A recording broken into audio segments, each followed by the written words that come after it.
গল্প অর্ধাঙ্গিনী। লেখনীতে মৌসুমী আক্তার। চতুর্থ পর্ব। অর্ধনগ্ন সাদা চামড়ার একজন মধ্যবয়সী নারী কামুক দৃষ্টিতে তাকিয়ে আছে প্রভাতের দিকে। নিজের স্পর্শকাতর জায়গাগুলো বিভিন্ন অঙ্গভঙ্গিতে প্রদর্শন করছে প্রভাতের দিকে তাকিয়ে। প্রভাত বিচক্ষণ ছেলে। মহিলাটির ভাবভঙ্গি বুঝতে বেশি সময় লাগল না। মহিলাটির দিকে একবার তাকিয়েছিল মাত্র, তারপর আর একবারও তাকায়নি।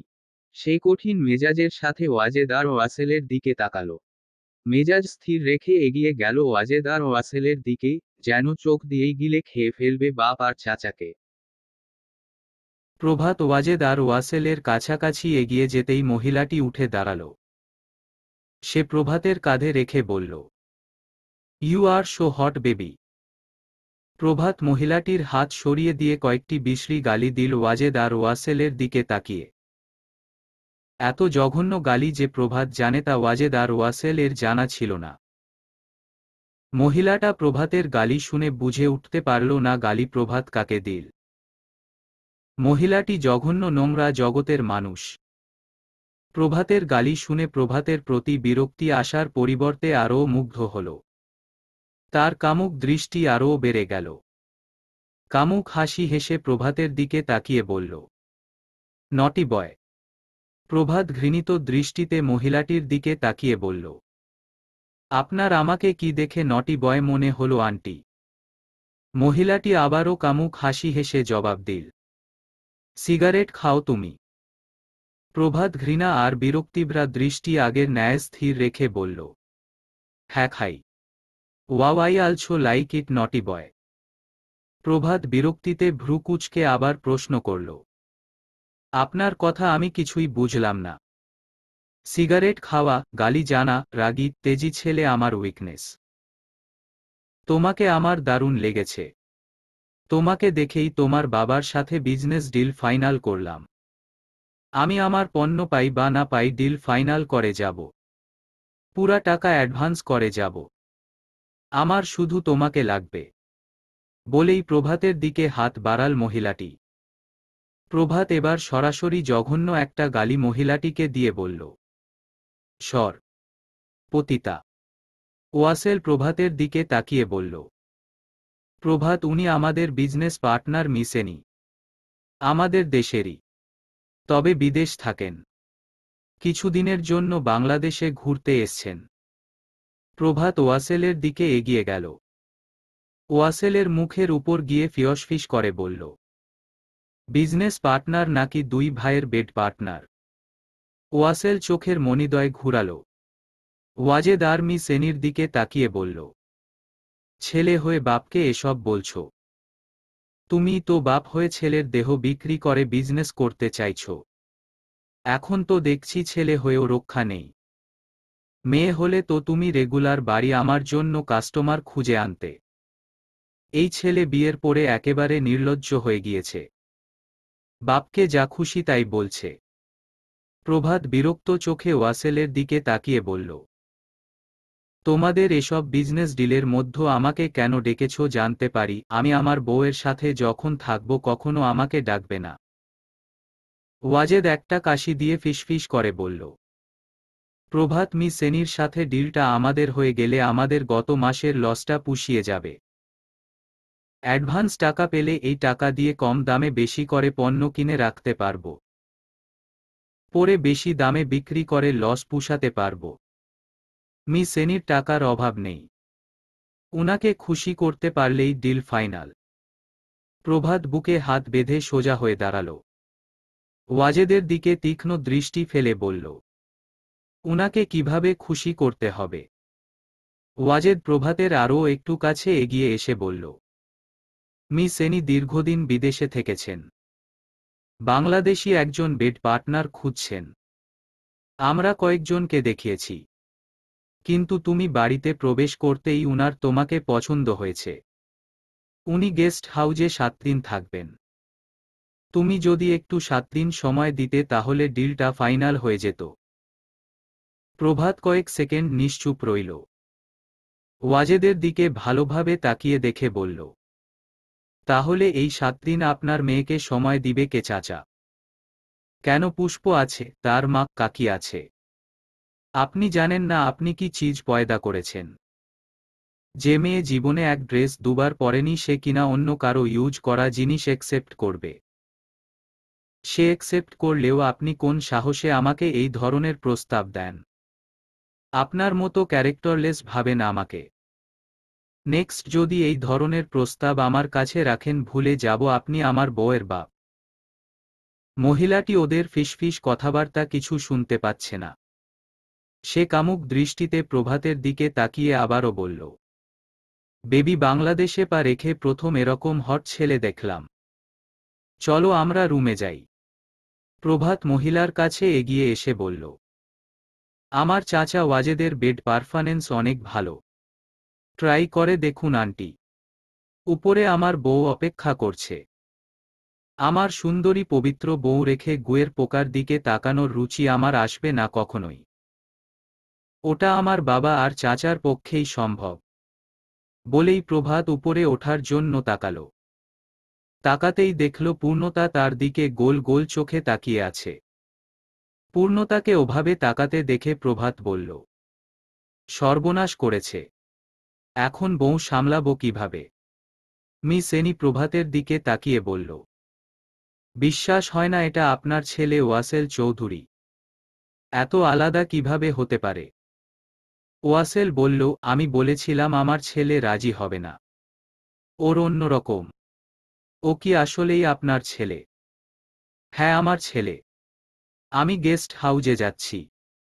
প্রয়োজনে টাকা বাড়িয়ে দিব। তাও ওর সাথে এক রাত আমি কাটাতে চাই। বলেই এনি গেস্ট হাউজে চলে গেল। ওয়াজেদ বলল, ভাই কি বিপদে পড়লাম। এইদিকে আমাদের গুরু বলেছে এই ডিল যেন ফাইনাল করি। না হলে আমাদের সাথে আর কোনো বিজনেস সে করবে না। ওয়াসেল বলল, প্রভাত তো রাজি হবেই না। এইদিকে গুরু দিয়েছে শর্ত। ওয়াজেদ বলল, ভাই কোনোদিন যদি এইসব ফাঁস হয় আর গুরু যদি সামনে আসে মানুষ কি আর কোনোদিন মানুষকে বিশ্বাস করবে? ওয়াসেল হেসে বলল, এত বছরে কেউ টের পেল না আর কোনোদিন পাবেও না টের। রাত 12টা বাজে। মেরি জাহানের পাশে বসে আছে। পুষ্প হসপিটালের ছাদে দাঁড়িয়ে আছে। রাজন পুষ্পের সাথে দেখা করতে এসছে। আকাশে গোলাকার চাঁদ। সোনালি আলো ছড়াচ্ছে। সেই আলোয় রাজন মুগ্ধ হয়ে দেখছে পুষ্পকে। আকাশের চাঁদের দিকে তাকিয়ে রাজন মৃদু হেসে বলল, আকাশের চাঁদ এখন আর অতটা সুন্দর লাগে না বুঝলে। পুষ্প রাজনের দিকে তাকিয়ে বলল, কেন? রাজন পুষ্পের কাঁধের উপর হাত রাখল অনায়াসে।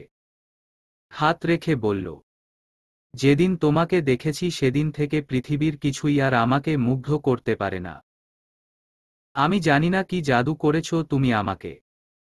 তুমি ছাড়া পৃথিবীর কোনো সুন্দর জিনিস আমাকে মুগ্ধ করতে পারে না। পুষ্প লজ্জা পেল। লজ্জা পেয়ে বলল, সব আমার মন রাখার জন্য বলছেন। রাজন আবার মৃদু হেসে বলল, হৃদয় চিরে দেখানোর সিস্টেম থাকলে দেখাতাম পুষ্প।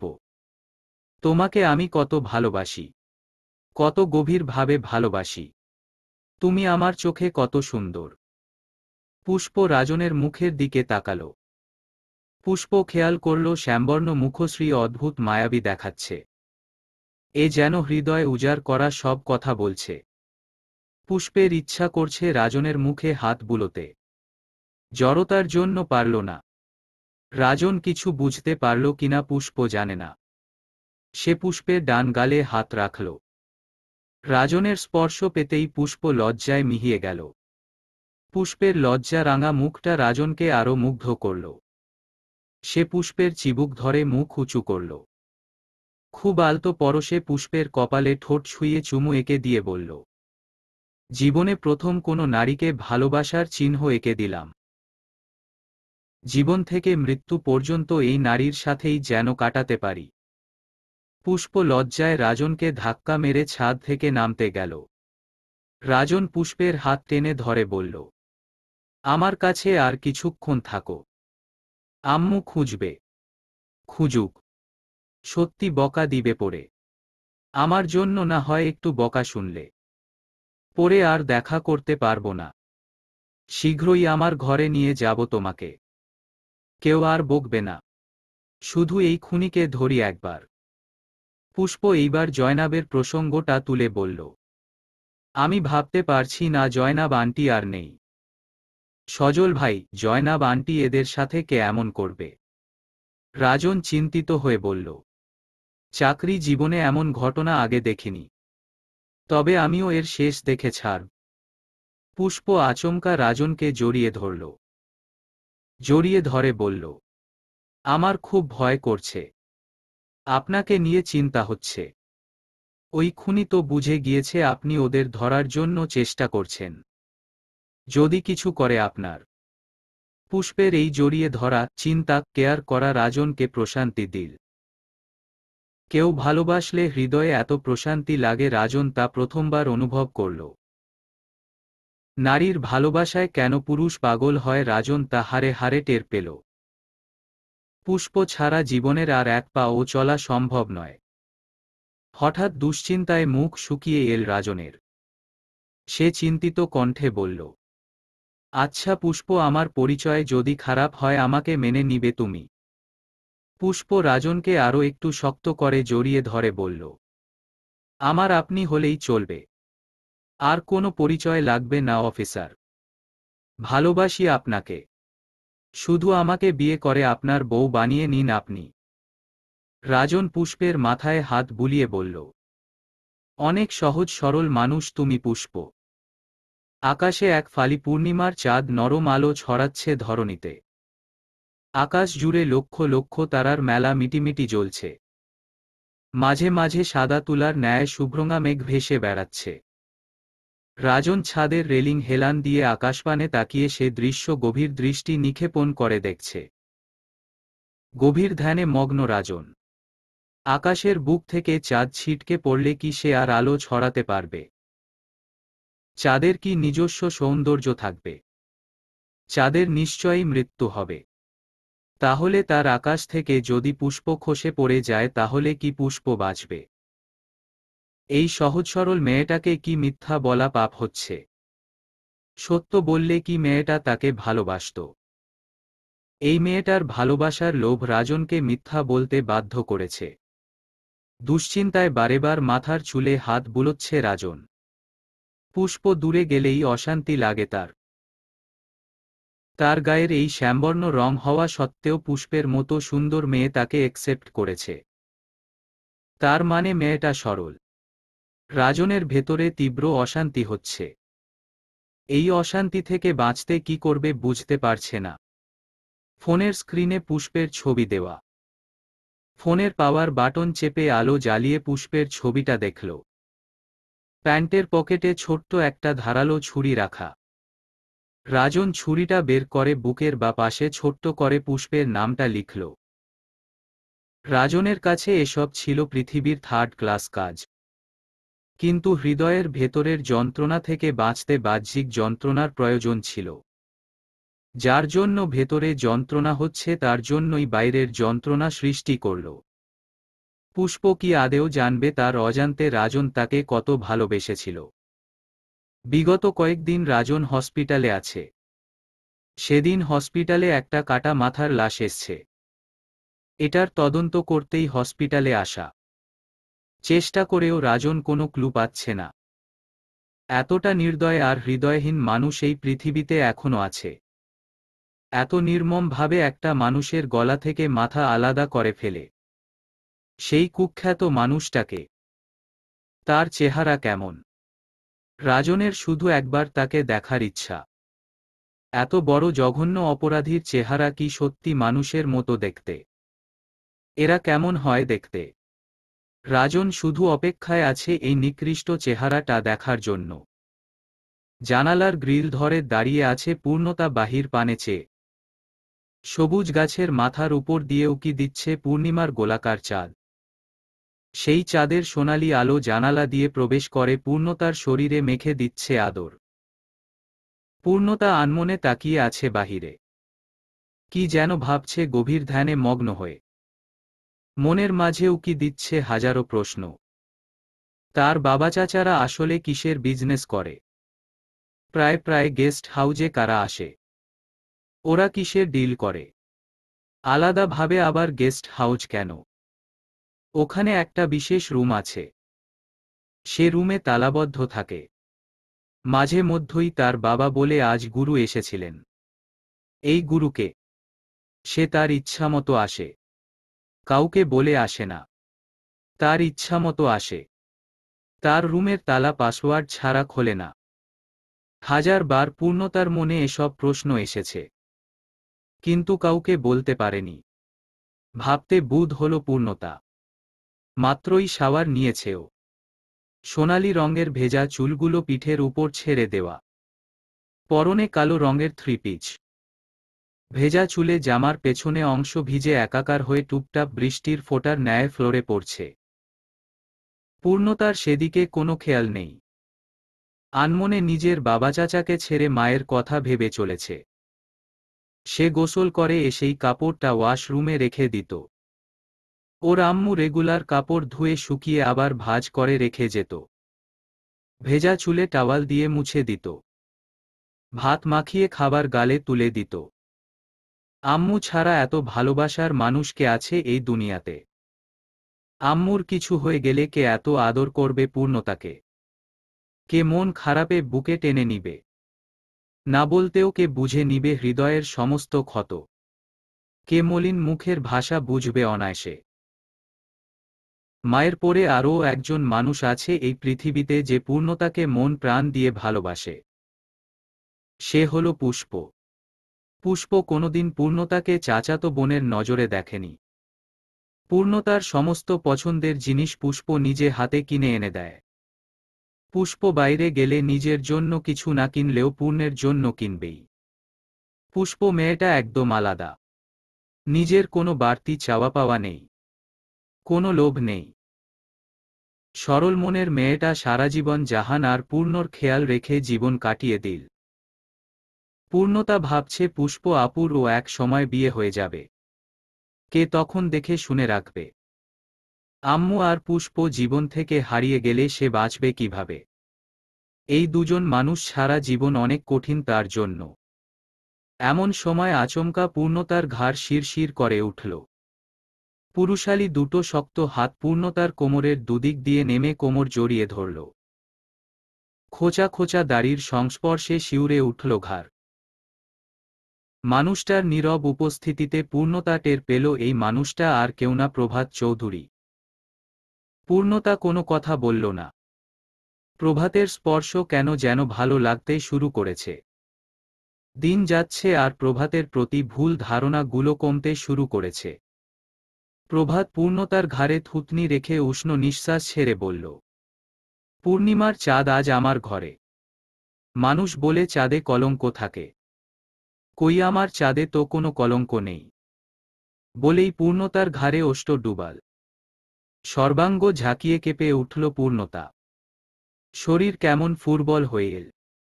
অনুভূতির শিহরণ বইছে দেহমনে। খাদে নেমে আসা কণ্ঠে বলল, কলঙ্ক ছাড়া কখনো চাঁদ হওয়া যায় না চৌধুরী সাহেব। প্রভাত মাদক ভরা কণ্ঠে কিঞ্চিত হাসল। নেশালো কণ্ঠে বলল, তুমি ঠিকই বলেছ, কলঙ্ক ছাড়া চাঁদের সৌন্দর্য বড্ড বেমানান। আমার চাঁদেরও কলঙ্ক আছে। পূর্ণতা খাদে নেমে আসা লাজুক কণ্ঠে জবাব দিল, কি কলঙ্ক? প্রভাত পূর্ণতাকে নিজের দিকে ঘুরাল। পূর্ণতা তিরতির করে কাঁপছে। সেই কম্পনে ওর ওষ্ঠ দুটো কাঁপছে। চোখে মুখে লাজুকতায় ভয়াবহ সুন্দরী দেখাচ্ছে পূর্ণতাকে।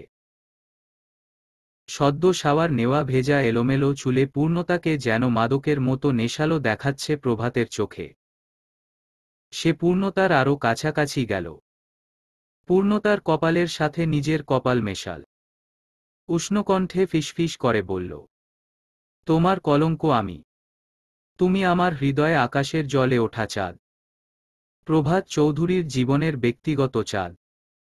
যে চাঁদের আলো প্রভাত চৌধুরী ছাড়া আর কেউ মাখতে পারবে না। যে চাঁদকে কারণে অকারণে আমি ছাড়া কেউ স্পর্শ করতে পারবে না, সেই চাঁদের কলঙ্ক আমি ছাড়া আর কে হবে পূর্ণ? যতগুলো বছর এই পৃথিবীতে আমার নিঃশ্বাস বহমান হবে ততগুলো বছর অসংখ্যবার আমি তোমার কলঙ্কের কারণ হব। চাইলেও তোমাকে আমি আমার থেকে দূরে যেতে দিব না। তুমি চাইলেও তুমি আমার, না চাইলেও তুমি আমার। আমার ব্যক্তিগত বিধানে তুমি শুধু আমার। লিখিতভাবে, অলিখিতভাবে, বৈধভাবে, অবৈধভাবে সবভাবেই তুমি আমার। তোমাকে পাওয়ার জন্য আমি সব নিয়ম ভঙ্গ করতে পারি, অনিয়মের অনেক কিছু করতে পারি। পূর্ণতা কোথায় যেন হারিয়ে গেল। এই মানুষটা আগে তার সাথে কত তারা কথা বলতো। কত দাম্ভিক মেজাজের একজন মানুষ। সেই মানুষটার এত আত্মসমর্পণ, এত মাথানত হওয়া সত্যি অবিশ্বাস্য। ভালোবাসলে কি তাহলে মানুষ সত্যিই স্বেচ্ছায় ভালোবাসার মানুষের কাছে নিজের আত্ম অহংকার, ইগো সব জলাঞ্জলি দিয়ে দেয়? পূর্ণতা যেন বাকশক্তি হারাল। পূর্ণতা টের পেল প্রভাতের ভালোবাসায় মিথ্যা কিছু নেই। কিন্তু নারী সহজেই পুরুষের ভালোবাসার জালে ধরা দিতে চায় না। নারী যখন বুঝে যায় একজন পুরুষ তাকে সত্যি ভালোবাসে, বুঝেও না বুঝার ভান ধরে সহস্রবার। কেননা ওই পুরুষের থেকে ভালোবাসার আকুতিভরা কণ্ঠ বারেবার শুনতে চায়। পূর্ণতা অনুভূতির টইটুম্বুর ভরা কণ্ঠস্বরে বলল, আমি চৌধুরী পরিবারের পুরুষের ভালোবাসা বিশ্বাস করি না। ওদের ভালোবাসা সব মিথ্যা, অভিনয়, ওরা নারীর শরীর ভালোবাসে। প্রভাত সাথে সাথে পূর্ণতাকে ছেড়ে দিল। শরীর ভালোবাসার কথাটা যেন হৃদয়ে তীরের মতো বিঁধল সরাসরি। সে তার পূর্ণকে হৃদয়ে উজাড় করে ভালোবাসে। শরীরের প্রতি বিন্দুমাত্র লোভ তার নেই। প্রভাত আরও দুপা পিছিয়ে গিয়ে বলল, যদি সুযোগ থাকত পূর্ণ, আমি আমার জনম পরিবর্তন করতাম। এই জনমে আমি চৌধুরী পরিবারেরই সন্তান। চাইলেও আমি এ পরিচয় পরিবর্তন করতে পারব না। তুমি যতবার বলো চৌধুরী পরিবারের পুরুষদের তুমি ঘৃণা করো ততবারই আমার হৃদয়ে বিষাক্ত এক তীর গিয়ে ছিন্ন ভিন্ন করে দেয় হৃদয়ের সমস্ত অনুভূতি। তোমার উপেক্ষা আমাকে বিষাক্ত যন্ত্রণার অনলে পুড়িয়ে ছারখার করে দেয়। তোমার ভালোবাসা পাওয়ার লোভে আমি বোধহয় একমাত্র পুরুষ যে কিনা খুব আফসোস করে বলেছি কেন আমি এই চৌধুরী বাড়িতে জন্মগ্রহণ করলাম। কেন আমার জন্ম একটা সহজ সাধারণ পরিবারে হলো না। তাহলে আমার পূর্ণ আমাকে অনায়াসে নিজের কাছে টেনে নিত। তবে হ্যাঁ, পূর্ণ সুযোগ থাকলে পরকালে আমি চৌধুরী পরিবারের সন্তান হিসাবে জন্মগ্রহণ করব না, তোমার জন্য জন্মগ্রহণ করতে চাই। পরের জন্ম আমি সৃষ্টিকর্তার কাছে চাইব শুধুমাত্র তোমাকে ভালোবাসার জন্য। প্রভাতের এমন গভীর অনুভূতি মেশানো কথায় পূর্ণর চোখ দুটো ছলছল করে উঠল। বাবা চাচার মতো জঘন্য রক্তের সম্পর্ক থাকা মানুষটা এত ভিন্ন কেন? কোথাও যেন কোনো মিল নেই। না কথাবার্তা, না আচার-আচরণ। কোথাও কিছুর মিল নেই। পূর্ণতা ভাবনায় বিভোর হয়ে তাকিয়ে আছে প্রভাতের দিকে। প্রভাত তাকিয়ে আছে পূর্ণতার এলোমেলো ভেজা চুলের দিকে। স্মিথ হেসে ভাবব, আমার বউটা একদমই ছোট বাচ্চা। এখনো নিজের ভেজা চুলটা পর্যন্ত মুছতে পারে না। প্রভাত বেলকনির দিকে উকি দিল। সে গোসল করে টাওয়াল নেড়ে দিয়েছিল। বেলকনি থেকে টাওয়াল এনে পূর্ণতার পেছনে দাঁড়াল। পূর্ণতা বুঝে ওঠার আগেই প্রভাত টাওয়াল দিয়ে পূর্ণতার চুলগুলো সুন্দরভাবে মুছিয়ে দিচ্ছে। পূর্ণতা এবার সবচেয়ে বেশি অবাক হল। প্রভাত তার চুলের পানি মুছে দিচ্ছে। পূর্ণতা ধীরতা ভরা কণ্ঠে বলল, কি করছেন এসব? প্রভাত হালকা হেসে জবাব দিল, চুলের পানিতে পেছনের জামা ভিজে গিয়েছে। ঠান্ডা লেগে যাবে না ভেজা চুলে, ভেজা কাপড়ে থাকলে। লাগলে সমস্যা কি? আমি থাকতে আমার বউ ঠান্ডা লাগবে কেন? কতদিন চুল মুছে দিবেন? আমি কিন্তু আর একদিনও ভেজা চুল মুছব না। পূর্ণতার চুল মোছা শেষ হলে প্রভাত ড্রেসিং টেবিলের সামনে থেকে চিরুনি এনে পূর্ণতার চুল আছড়ে দিতে দিতে বলল, তোমার সব ব্যক্তিগত কাজের দায়িত্ব আমায় দিলেই আমি ধন্য হব। তোমার ছোঁয়ার একটা বাহানা তো পাওয়া যাবে। পূর্ণতা এবার প্রভাতের দিকে ঘুরে দাঁড়িয়ে বলল, এত ছুতে চান কেন? স্বামী স্ত্রীর মাঝে দূরত্ব রাখা ভালো নয় পূর্ণ। এতে পাপ হবে পাপ। ঘন ঘন ছুতে হয় বুঝলে। বলেই প্রভাত ওয়াশরুমে গেল। পূর্ণতার ভেজা কাপড়গুলো ধুয়ে বেকনিতে গিয়ে মেলে দিল। পূর্ণতা বিছানায় বসে আজ প্রভাতের এসব কাজকর্ম দেখে অবাক হচ্ছে। যে ছেলে পানি ঢেলে খায় না সে বউয়ের কাপড় ধুয়ে দিচ্ছে। পূর্ণতা এবার দুষ্টুমি করে বলল, চৌধুরী সাহেব, এবার কিন্তু মানুষ বউ পা ল বলবে নির্ঘাত। প্রভাত বেলকনি থেকে রুমে আসল। পূর্ণতার পাশে বসে খানিকটা পেছনের দিকে ঝুঁকে ছাদের দিকে তাকালো। তারপর পূর্ণতাকে এক টান দিয়ে নিজের হাতের উপর শুইয়ে দিয়ে নিজেও শুয়ে পড়ল। পূর্ণতার দিকে কাত হয়ে বলল, এত সুন্দর বউ যার, সে বউ পাগল ছাড়া আর কি হবে। পূর্ণতা লজ্জা পেল। লজ্জায় অন্যদিকে মুখ ঘুরাল। তখনই প্রভাতের ফোন বেজে উঠল। প্রভাত প্যান্টের পকেট থেকে ফোন বের করতে করতে বিরক্ত কণ্ঠে বিশ্রী গালি দিয়ে বলল, এই মাঝ রাতে বউ নিয়ে শোয়ার কায়দা নেই ফোনের যন্ত্রণায়। প্রভাত পকেট থেকে ফোন বের করতেই পূর্ণতা খপ করে প্রভাতের হাত থেকে ফোন নিয়ে নিল।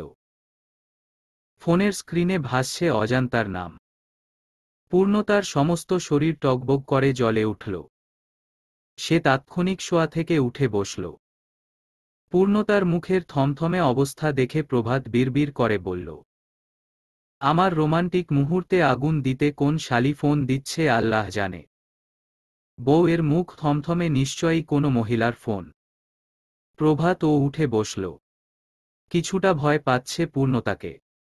প্রভাত ফোনের দিকে উকি দিয়ে বলল, কে ফোন দিয়েছে? তোমার মুড চেঞ্জ হলো কেন? পূর্ণতা অগ্নিচোখে প্রভাতের দিকে তাকিয়ে বলল, আপনার ভালোবাসার অজান্তা। প্রভাত শান্ত কণ্ঠে বলল, ভালো বন্ধু। পূর্ণতা ফোন ওয়ালের সাথে আছাড় মেরে বলল, নিচে এক উলঙ্গ মহিলা ডেকে নিয়ে গেল, ঘরে এলেই অজান্তা কল দেয়। তাও মাঝরাতে। লজ্জা করে না বউ রেখে এসব করতে?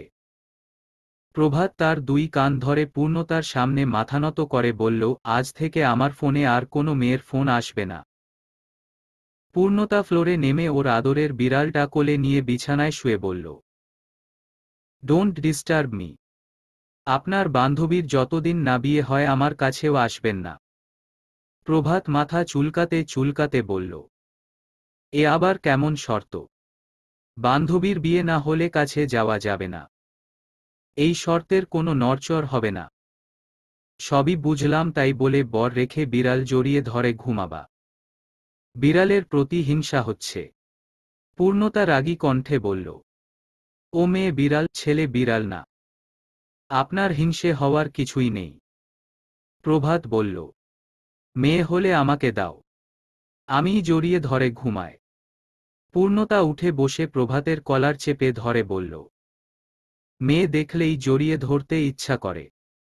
প্রভাত পূর্ণতাকে জড়িয়ে ধরে বলল, তুমি ছাড়া আর কিছুই জড়িয়ে ধরতে ইচ্ছা করে না। আর রাগারাগি করো না, ছটফটও করো না। চুপচাপ আদর করতে দাও। পরের দিন সকালে চৌধুরী বাড়ির পরিবেশ কেমন থমথমে হয়ে আছে।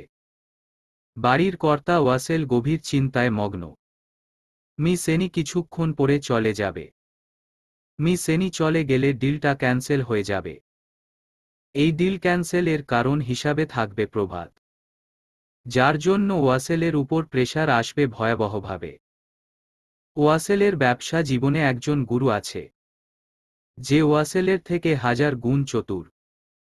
সে যদি ব্যবসায়িক চুক্তি ক্যান্সেল করে দেয় তাহলে ওয়াসেল আর ঘুরে দাঁড়াতে পারবে না।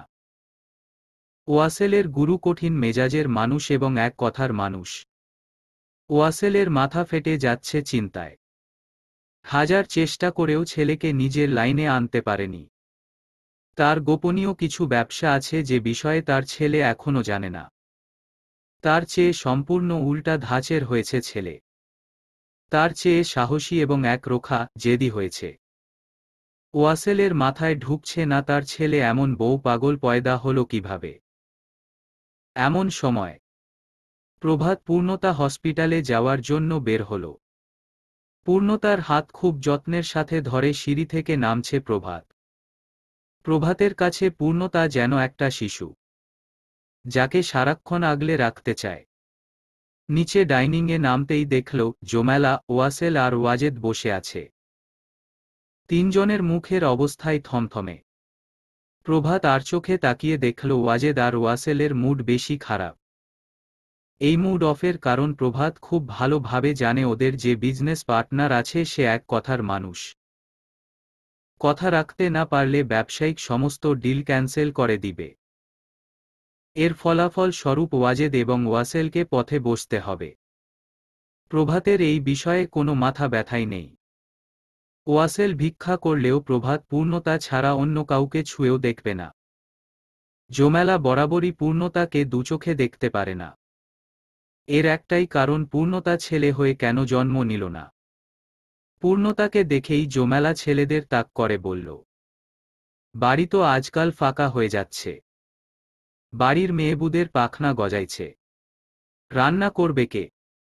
ওয়াসেল চিন্তিত কণ্ঠে বলল, ফায়েককে কয়েকদিন ধরে বলছি, ওর তেমন গুরুত্ব দেখছি না। খুব সাহস বেড়েছে ফায়েকের।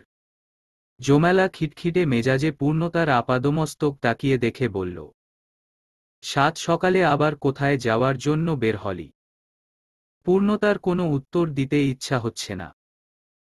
সে জোমেলার দিকে না তাকিয়েই বিরক্ত কণ্ঠে জবাব দিল, হসপিটালে। জোমেলা আবারও খিটমিট কণ্ঠে বলল, হসপিটালেই কি সংসার শুরু করলি? বাড়ির সবাই তো হসপিটালে থাকা শুরু করেছে। আমি এই বুড়ো বয়সে কি রান্না করে খেতে পারি? বাড়ির সবাই কি না খেয়ে থাকবে? পূর্ণতার এ বাড়ির কিছু সদস্যর প্রতি তীব্র ঘৃণা। সে সবার সাথে কথা বলতে চায় না। সবার কথা এড়িয়ে চলার চেষ্টা করে। শুধু ঘৃণাভরা দৃষ্টিতে তাকালো জোমেলার দিকে। ওয়াজেদ মেজাজের সাথে বলল, তুমি আছো রান্না বান্না নিয়ে, এই দিকে ব্যবসায় বাস যাচ্ছে আমাদের। প্রভাত চাইলেই এত বড় লসের হাত থেকে রক্ষা পেতাম আমরা। প্রভাত বিরক্ত চোখে ওয়াজেদের দিকে তাকালো, চোখ দিয়ে যেন এখনই গিলে খেয়ে ফেলবে। কোনো নারীঘটিত ব্যাপার প্রভাত একদম সহ্য করতে পারে না। গতরাতে বলার পরও ওয়াজেদ আবার সে কথা তুলবে প্রভাত ভাবতে পারেনি। সে পূর্ণতার হাত ছেড়ে ওয়াজেদের দিকে এগিয়ে গেল। কঠিন মেজাজে বলল, আপনাকে আমি কখন গিলে খেয়ে ফেলবো চাচা, টেরও পাবেন না। আপনাকে বলে বাংলা ভাষায় বেয়াদব পুরুষ, যে নিজের জামাইকে অন্য মহিলার পিছে লেলিয়ে দেয়। আপনি আমার টার্গেটে আছেন। চাচির সাথে এত বড় ঘটনা ঘটানোর পরেও আমি চুপ আছি কি জন্য জানেন? ঘূর্ণিঝড়ের আগে থমথমে আকাশ দেখে প্রকৃতি ভয় পায়। আমি তার চেয়ে ভয়ঙ্কর তাণ্ডব করব। আপনার ভাতিজা কেমন আপনি তো জানেনই। যাকে টার্গেট করি পয়মাল করে ছেড়ে দিই। ওয়াজেদের মাথা ঠিক নেই। সে উঠে দাঁড়াল। চোখ দুটো লাল টকটকে হয়ে আছে। মাথা কাজ করছে না এই মুহূর্তে কি করবে। পূর্ণতার দিকে বড় বড় রক্তরাঙা চোখে তাকিয়ে জাহানের উদ্দেশ্য বলল, বান্দির বাচ্চার কই মাছের জান। অত পেটানো পেটালাম তাও মরেনি। বান্দির বাচ্চার না ব্লাড ক্যান্সার। আরও 1 বছর আগে শুনেছি ও মারা যাবে, কিন্তু এখনো মরেনি। ওই বান্দি নিজেও মরবে, আমাদের ও পয়মাল করে ছেড়ে দিবে।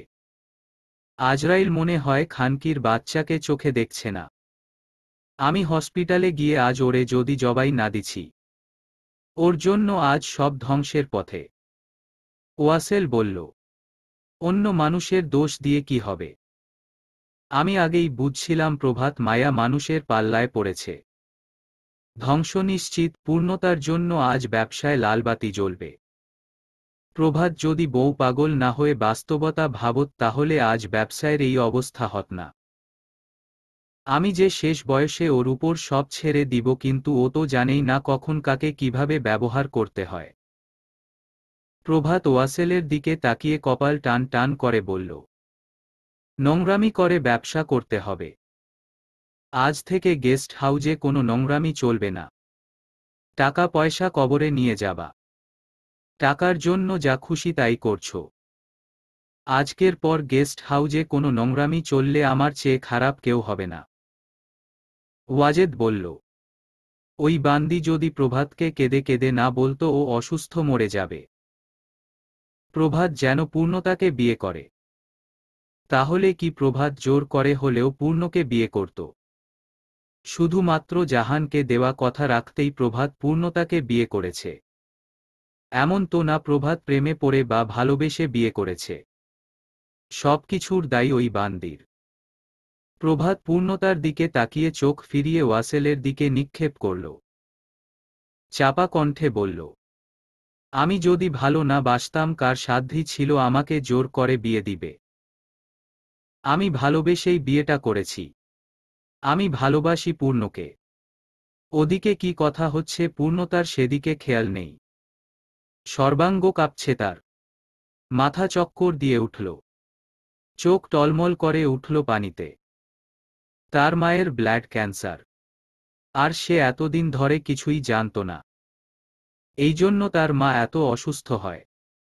সমস্ত পৃথিবী যেন অন্ধকার লাগছে পূর্ণতার কাছে। দুই কানে শুধু বাজছে ওয়াজেদের কথা। তার মায়ের আরও 1 বছর আগে মারা যাবার কথা ছিল। তার মানে তার মায়ের সময় ফুরিয়ে এসছে। বুক ফেটে কান্না উপচে আসছে পূর্ণতার। এখনই ছুটে গিয়ে নিজের মাকে জড়িয়ে ধরে রাখতে ইচ্ছা করছে। ইচ্ছা করছে মাকে খুব শক্তভাবে জড়িয়ে ধরতে। তার মা যেন তার জীবন থেকে হারিয়ে না যায়। কত স্বপ্ন ছিল একদিন সুখ কুড়িয়ে এনে মায়ের পায়ে রাখবে। মা খুশিতে হাসবে, সেই দৃশ্য দেখবে। মায়ের জীবনে সুখ আসার আগেই সময় ফুরিয়ে গেল। পূর্ণতা কেঁদেই যাচ্ছে, বিভিন্ন চিন্তা করে। পূর্ণতার কান্নার শব্দ প্রভাতের কানে গেল। প্রভাত দেখল পূর্ণতা ফুপিয়ে কাঁদছে। প্রভাতের সর্বাঙ্গ রাতে তিরতির করে কাঁপছে। সে ওয়াজেদ আর ওয়াসেলের দিকে তাকিয়ে শক্ত চোয়ালে বলল, পূর্ণতাকে কিছু বললে পুরা ব্যবসায় আগুন লাগিয়ে দিব। পূর্ণতা একদিকে, সমস্ত পৃথিবী একদিকে, আমার মাইন্ডিট। ওর চোখের পানির কারণ যে হবে তাকেই দুনিয়ার বাহিরে পাঠিয়ে দিব। এতে আমার যে পাপ হয় হবে। পূর্ণতার হাসি মুখের জন্য সহস্র খুন করতেই হাত কাঁপবে না আমার। পৃথিবীর সবচেয়ে বাজে অনুভূতির মধ্য দিয়ে যাচ্ছে পূর্ণতা। কিন্তু এই বাজে অনুভূতির মাঝেও প্রভাতের তার প্রতি কঠিন ভালোবাসা পূর্ণতাকে মুগ্ধ করল। তার মায়ের মতোই কেউ তাকে ভালোবাসে। এই ভালোবাসা কতটুকু সত্য পূর্ণতা জানে না। তবুও কেন যেন তার অদ্ভুত এক অনুভূতি হল। প্রভাতের কথার জন্য পূর্ণতা সাহস পেল। সে আজ ঘৃণাভরা চোখে ওয়াজেদের দিকে তাকাল। ওয়াজেদের মুখোমুখি গিয়ে এক দলা থুথু ওয়াজেদের মুখে ছুঁড়ে দিল। জীবনে প্রথমবার পূর্ণতা এতটা সাহসিকতার পরিচয় দিল। এই সাহসের নাম প্রভাত। সে বুঝে গিয়েছে প্রভাত পাশে থাকলে সে সর্বদা জিতে যাবে। পূর্ণতা এক দলা থুথু ছুঁড়ে বলল, তোকে বাপ বলতে ঘৃণা হয় আমার। এই জন্য তোর সাথে কথা বলি না আমি। আমার আম্মুর জীবনটা নষ্ট করেছিস তুই। মানুষ একদিন মরে আর তুই আমার আম্মুকে রেগুলার মৃত্যুর স্বাদ দিয়েছিস। আমার অসুস্থ আম্মুকে অমানুষের মতো মেরেছিস। আমার আম্মুর কিছু হলে তোকে খুন করব আমি, মাথায় রাখিস জানোয়ার, চরিত্রহীন। ওয়াজেদের মাথায় যেন আকাশ ভেঙে পড়ল।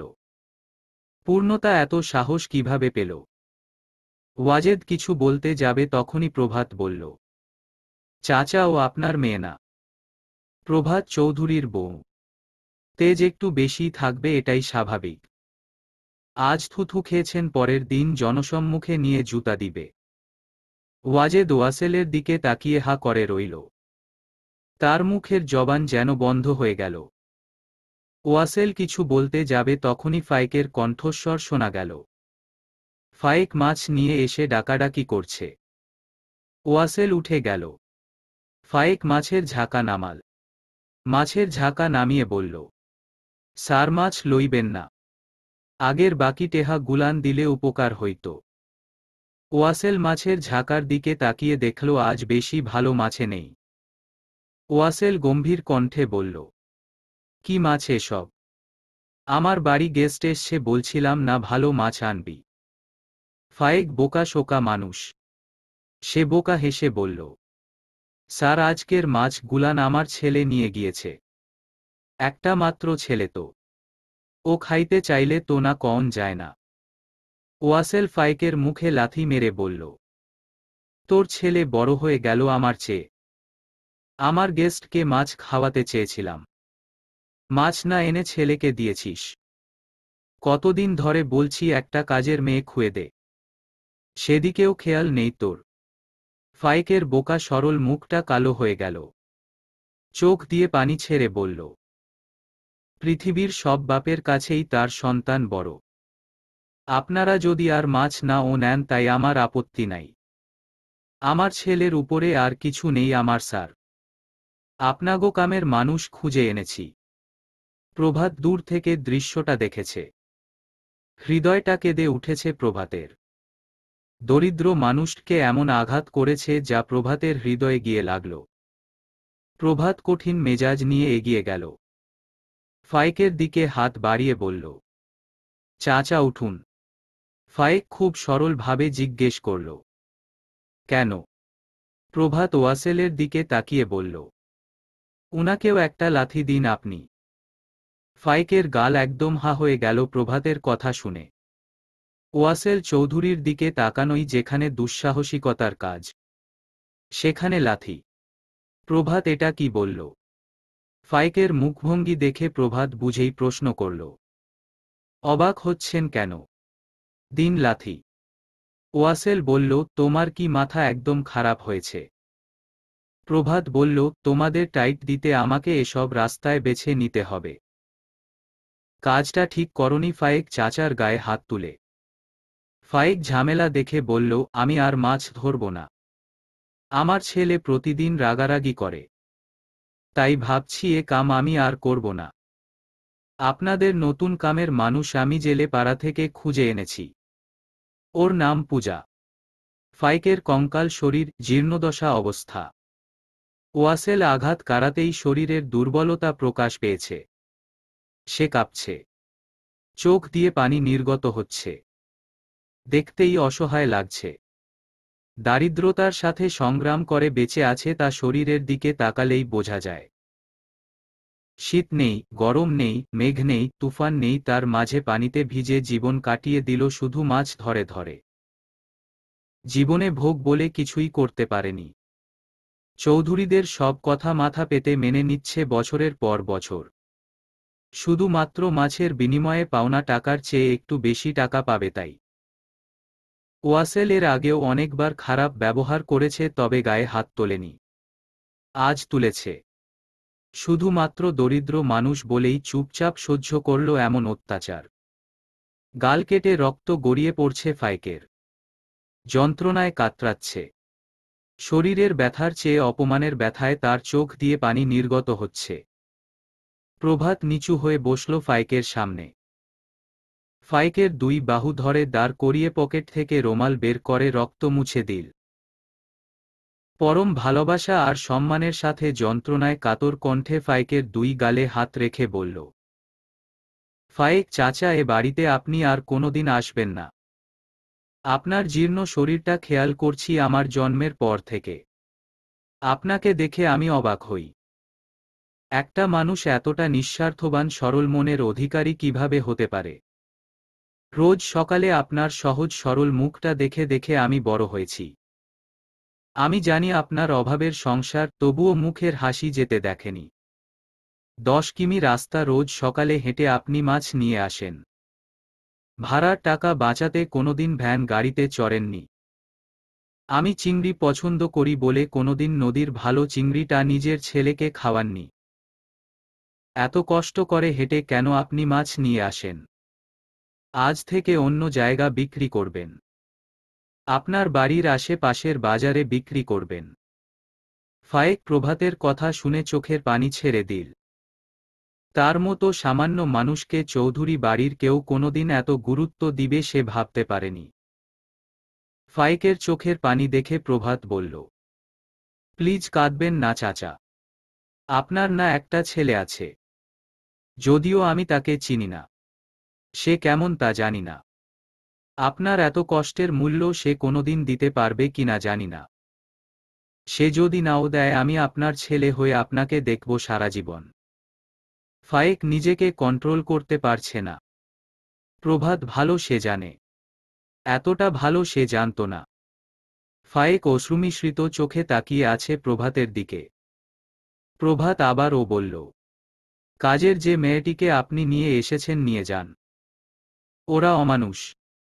ওদের জন্য যত যা করেন না কেন ওরা কৃতজ্ঞতা প্রকাশ করবে না।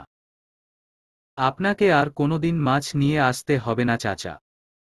আমি মাস শেষে আপনাকে টাকা পাঠাবো, সেই টাকায় আপনি চলবেন। খুব অফসোস হয় যে আমি ওয়াসেল চৌধুরীর ছেলে। বাবা হয় আমার। গায়ে তো হাত তুলতে পারি না। তাই আপনাকে বলেছিলাম আপনি গায়ে হাত তুলুন। আপনাকে কিছু বললে আমি দেখে নিতাম। ওয়াসেল আর ওয়াজেদ চৌধুরী যে অন্যায়গুলা করে সারাদিন জনসম্মুখে নিয়ে কুত্তা পেটানোর মতো পেটালে ও শোধ হবে না। ওয়াসেল চৌধুরীর মতো ধনী কেউ নয়, আপনার মতো একজন দরিদ্র জেলে যদি আমার বাবা হতো আমি গর্বের সাথে বলতাম আপনি আমার বাবা। বিশ্বাস করুন চাচা, আমি ওয়াসেল চৌধুরীর পরিচয় কোথাও গিয়ে দিই না। ওদের ব্যবসা বাণিজ্য কিছুর সাথে আমি জড়িত নই। ওরা আমাকে ওদের ব্যবসায়ের হাল ধরতে বলে কিন্তু আমি ধরি না। আমি ওদের সম্পত্তি নিয়ে গর্ব করতে চাই না। চেষ্টা করেছি নিজের যোগ্যতায় পরিচিতি লাভ করতে। কিন্তু ভাগ্য খারাপ, আমি না চাইতেও মানুষ আমাকে চৌধুরী বাড়ির ছেলে বলে অন্য রকম চোখে দেখে। বাইরের মানুষ যখন বলে তুমি ওয়াসেল চৌধুরীর ছেলে না। এত ভালো একজন মানুষ তোমার বাবা, তুমি নিজেও জানো না। তোমার বাবা সাক্ষাৎ একজন দেবদূত। তখন আমি মানুষের মুখের দিকে আশ্চর্যজনক চাহনিতে তাকিয়ে থাকি। কিছুই বলতে পারি না। মৃদু হেসে জায়গা ত্যাগ করি। চাইলেও তো চিৎকার দিয়ে বলতে পারি না আপনারা যা ভাবেন তা সত্য নয়। চাইলেই অনেক কিছু বলা যায় না চাচা। আমিও বলতে পারি না। তবে আর নয়। আমি কোনো অন্যায় আর হতে দিব না। ফায়েক বোকা মানুষ। সে কিছুই বুঝল না। সে বোকা হেসে বলল, ওয়াসেল স্যার তো সত্যি তো ভালা মানুষ। রাগের জন্য আমার গায়ে হাত তুলছে। অনেক সময় এসব হয়ে যায়। কিন্তু এইডা তো সত্যই স্যার, মানুষের সাহায্য করে। প্রভাত ফায়েকের সরলতা দেখে মলিন হেসে বলল, যান চাচা আপনি চলে যান। ফায়েক বাইরে গেল। মিনিট দুয়েকের মাঝে একটা মেয়ের হাত ধরে চৌধুরীতে পদার্পণ করল। দূর থেকে পূর্ণতা দেখল তার চেয়ে কম বয়সী একটা মেয়ে। কেউ কিছু বলার আগে ফায়েক বলল, প্রভাত বাবা, ওর নাম হইল পূজা। আমাগো জেলে পাড়ার গণেশ দাদার মেয়ে। স্যার আমাকে কইছিল একটা কামের বেডি খুঁজতে। গণেশ দাদারে কয় বলে রাজি করিয়ে এনেছি। আপনারা ওরে মাস শেষে যা দিবেন ও তাতেই খুশি। ওয়াসেল প্রভাতের কাছে আজ চরম অপমানিত হয়ে চুপ আছে। প্রভাতের উদ্দেশ্য বলল, আমি গেস্ট হাউজে যাচ্ছি। মেয়েটির সাথে কথাবার্তা বলে ঠিক করো সব। আমি আর এসব বিষয়ে থাকছি না। ওয়াসেল এর সাথে ওয়াজেদও চলে গেল। পূর্ণতা প্রভাতের কাছাকাছি এসে দাঁড়াল। প্রভাত মেয়েটির দিকে তাকিয়ে বলল, কি নাম তোমার? পূজা স্যার। প্রভাত একটু শক্তপোক্ত কণ্ঠে বলল, আমাকে ভাইয়া বা দাদা ডাকতে পারো কিন্তু স্যার ডাকবে না। পূজা লাজুক হেসে বলল, আচ্ছা দাদা। পূজার চোখে মুখে কেমন লাজুকপানা হাসি। দুই হাতের মধ্য ওড়নার মুড়ো নিয়ে কচলাচ্ছে আর হালকা দুলছে। পূজার মনের মধ্য ভালো লাগছে। মনের আনন্দ চেপে রাখতে পারছে না। জেলে পাড়ার দরিদ্র পরিবারের একটা মেয়ে এত বড় রাজপ্রসাদে ঢুকেই আনন্দে আত্মহারা হয়েছে। বাড়ির চারদিক দেখছে আর মুগ্ধ হচ্ছে। প্রভাত আর পূর্ণতা টের পাচ্ছে না পূজার চোখে মুখের এই আনন্দের কারণ। প্রভাত আবারও বলল, তুমি তো দেখতে ছোট। কি কাজ করবে তুমি? পূজা মুখের ভঙ্গি আগের ন্যায় রেখে বলল, আমি সব কাজই পারি দাদা। খালি ভারী জিনিস বইতে পারি না। আমার নিজের ওজন কমতো এই জন্য। না হলে ওসব ও পারতাম। পূর্ণতা ফিক করে হেসে ফেলল পূজার কথা শুনে। প্রভাত পূর্ণতার এই হাসিটুকু দেখে যেন রাজ্যর আনন্দ পেল। এই হাসি দেখলেই প্রভাত পৃথিবীর শ্রেষ্ঠ প্রশান্তি পায়। সে আবার পূজাকে প্রশ্ন করল, কোন ক্লাসে পড়ো? এই তো এইবার ইন্টার ফার্স্ট ইয়ার পড়ি। লেখাপড়া করবে না? হ্যাঁ করব তো। কাজ করলে লেখাপড়া কিভাবে করবে? রাতে পড়ব। এখান থেকে রেগুলার যাতায়াত করতে পারবে? জেলেপাড়া তো বেশ দূরে, 10 কিমি। মাঝে মাঝে যাব, মাঝে মাঝে থেকে যাব। বই খাতা নিয়ে আসবা। এখানে এসে বই পড়বা। পড়ার সব সুযোগ পাবে তুমি। বই এখনো কিনিনি। কেউ পুরাতন বই বিক্রি করবে কিনা খোঁজ করছি। পূর্ণতা বলল, তুমি বইয়ের লিস্ট দিও। তোমার দাদা কিনে দিবে। পূজা গোল গোল চোখে তাকালো। এই বাড়িতে এত সুযোগ সুবিধা কাজের। এরা এত ভালো মনের। সারা জীবন ফায়েক চাচার পায়ের ধুলো নিতে হবে এ বাড়িতে এনে কপাল খুলে দেওয়ার জন্য। পূজা খুশি মনে বলল, দিব। প্রভাত বলল, 1 মাসে কাজের বিনিময়ে কত টাকা দিতে হবে? পূজা ফট করেই বলে উঠল, একটা ভিডিও মোবাইল দাদা। প্রভাত পূর্ণতা দুজনেই অবাক হয়ে দুজনের দিকে তাকালো। প্রভাত অবাক চোখে প্রশ্ন করল, মোবাইল? পূজা লাজুক হেসে জবাব দিল, জি দাদা। দুনিয়ায় এত কিছু থাকতে মোবাইল চাইছো? হ্যাঁ দাদা, ভিডিও ফোন লাগবে। তার মানে প্রতি মাসে তোমাকে মোবাইল দিতে হবে? না, একটা মোবাইল দেওয়ার পর তার পরের মাস থেকে এমবি কেনা টাকা দিলেই হবে, আর কিছু লাগবে না? প্রভাত ভ্রু কুঁচকে জিজ্ঞেস করল, মোবাইলের প্রতি এর আগ্রহ কেন? পূজা আবার ও লাজুক হেসে জবাব দিল, দিদিকে বলবানি। আপনাকে বলতে পারবো না। প্রভাত অবাক হয়ে পূর্ণতার দিকে তাকালো। কি এমন কথা যা পূর্ণতাকে ছাড়া বলা যাবে না? পূর্ণতা হালকা হেসে বলল, তাহলে তুমি থাকো, ফিরে এসে শুনবো কেমন। প্রভাত গাড়ি ড্রাইভ করছে। পূর্ণতা পাশেই মলিন মুখে বসে আছে। চোখের সামনে সারাক্ষণ নিজের মায়ের মুখটা ভেসে উঠছে। প্রভাত ড্রাইভের পাশাপাশি বারেবার পূর্ণতার দিকে তাকাছে। পূর্ণতার চোখের পানি প্রভাতকে ভীষণ যন্ত্রণা দেয়। সেই যন্ত্রণা ভয়াবহ রকমের। গাড়ির স্টিয়ারিংয়ে হাত রেখে প্রভাত নির্মল চাহনিতে পূর্ণতার দিকে চেয়ে বলল, পূর্ণ, তোমার চোখের পানি আমার কাছে বিষক্রিয়ার মতো লাগে। যেন বিষাক্ত কোনো বিষ আমি পান করেছি, সেই বিষক্রিয়ার জন্য ভেতরটা পুড়ে ছারখার হয়ে যাচ্ছে। পূর্ণতা কোনো উত্তর দিল না। সে মলিন মুখে ধ্যান হয়ে সামনে দিকে তাকিয়ে আছে। পূর্ণতার নিশ্চুপ থাকা প্রভাতকে আরও পোড়াচ্ছে। প্রভাত আবারও বলল, আমার অপূর্ণ জীবনের পূর্ণতা কখনোই তুমি ছাড়া পেতাম না। জীবনের সব অপূর্ণতা মুছে দিয়েই তোমার আগমন আমার জীবনে। তুমি সামান্যতম কষ্ট পেলে আমার কি হয়ে যায় তোমাকে বোঝাতে পারবো না। আচ্ছা, হৃদয়ের অনুভূতি দেখানোর মতো কোনো ব্যবস্থা নেই? তাহলে তোমাকে দেখাতাম তোমার কষ্ট আমাকে কিভাবে দংশন করে। পূর্ণতা দীর্ঘশ্বাস ছেড়ে প্রভাতের দিকে তাকালো। চোখের পানি মুছল। কান্না মিশ্রিত কণ্ঠে বলল, আপনি জানতেন আমার আম্মুর ব্লাড ক্যান্সার? এমন ভয়ঙ্কর প্রশ্নে প্রভাত চমকাল। সে কি উত্তর দিবে বুঝে উঠতে পারছে না। এমন সিচুয়েশনে কি উত্তর দেওয়া যায় তাও বুঝে উঠতে পারছে না। পূর্ণতা আবার ও জিজ্ঞেস করল, আপনি জানতেন? প্রভাত মৃদু কণ্ঠে জবাব দিল, জানতাম। পূর্ণতা খানিকটা চিৎকার দিয়ে কেঁদে উঠে বলল, তাহলে কেন বলেননি? কেন বলেননি আমাকে? এত বড় ভয়ঙ্কর এক সত্য কেন লুকালেন বলুন? একজন সন্তানের কাছে এই অনুভূতি কত বাজে অনুভূতি আপনি বুঝবেন না। কিভাবে বুঝবেন? আপনার তো মা আছেই। যে চলে যাবে সে তো আমার মা। চাচি আমার কাছে আম্মুর চেয়ে কম কোনোদিন ছিল না পূর্ণ। তুমি জেনে কেন এমন আঘাত দেওয়া কথা বলছো? তোমার সিচুয়েশন আমি বুঝতে পারছি। যদিও একজনের মনের অবস্থা আরেকজন পুরাটা বুঝতে পারে না। তবুও আমি বোধহয় বুঝতে পারছি না। তাহলে কেন বললেন আমাকে?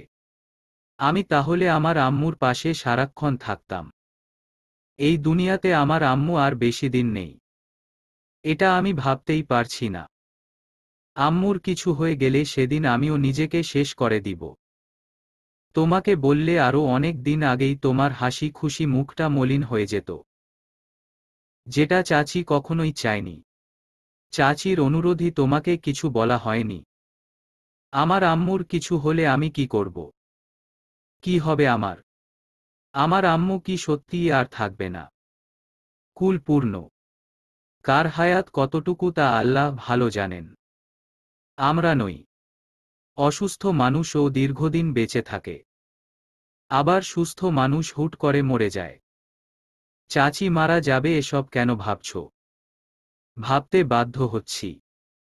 আমার আম্মু মরে যাবে বলে আম্মুর অনুরোধে আমাকে দয়া করে বিয়ে করেছেন, তাই না প্রভাত চৌধুরী? না হলে আপনার মতো ছেলে তো আমাকে কোনোদিন জোর করে বিয়ে করত না। দয়া করেছেন আমাকে, তাই না? আমার মৃত্যু পথযাত্রী মায়ের শেষ ইচ্ছা পূরণ করেছেন। জীবনে কখনো ভাবিনি কেউ দয়া দেখিয়ে বিয়ে করবে। প্রভাত হঠাৎ ব্রেক চাপল। তাতে একটা ঝাঁকি হলো। হঠাৎ এভাবে ব্রেক চাপাতে পূর্ণতার বুকের মাঝে ধুকপুক করে উঠল। সে কৌতূহলী হয়ে জিজ্ঞেস করল, কি হলো? চারপাশে লোকজন। প্রভাত গাড়ির সমস্ত গ্লাস নামিয়ে দিল। পূর্ণতা এবারও অবাক হল। কৌতূহলের মাত্রা বাড়িয়ে দিয়ে প্রশ্ন করল, কি হচ্ছে? প্রভাত পূর্ণতার দিকে দৃষ্টি মেলল। প্রভাত যতবারই পূর্ণতার দিকে তাকায় ততবার চোখের দৃষ্টিতে থাকে গভীর প্রণয়। এই দৃষ্টি দেখলেই পূর্ণতা থতমত খেয়ে যায়। সে বেশিক্ষণ টিকতে পারে না এই দৃষ্টির সামনে। কেবলই পূর্ণতার ওষ্ঠদ্বয় নড়ে উঠল। কিছু একটা বলতে যাবে, তার পূর্বেই প্রভাত পূর্ণতার দিকে ঝুঁকল। পূর্ণতার কাঁধের উপর দিয়ে হাত দিয়ে নিজের বুকের সাথে চেপে ধরল আলতো পরশে। পরশটা এমন ছিল আপনা আপনি ভালোবাসা নির্গত হচ্ছিল। পূর্ণতা বুঝে উঠতে পারল না প্রভাত মাঝ রাস্তায় এমন কেন করছে। প্রভাত সুযোগ পেলেই তাকে জড়িয়ে ধরে, ভালোবাসতে চায়, তাই বলে মাঝ রাস্তায় অসভ্যতা করার মতো মানুষ তো সে নয়। এমন সময়ে প্রভাতের মসৃণ কণ্ঠস্বর ফিসফিসিয়ে পূর্ণতার কর্ণকুহরে পৌঁছাল।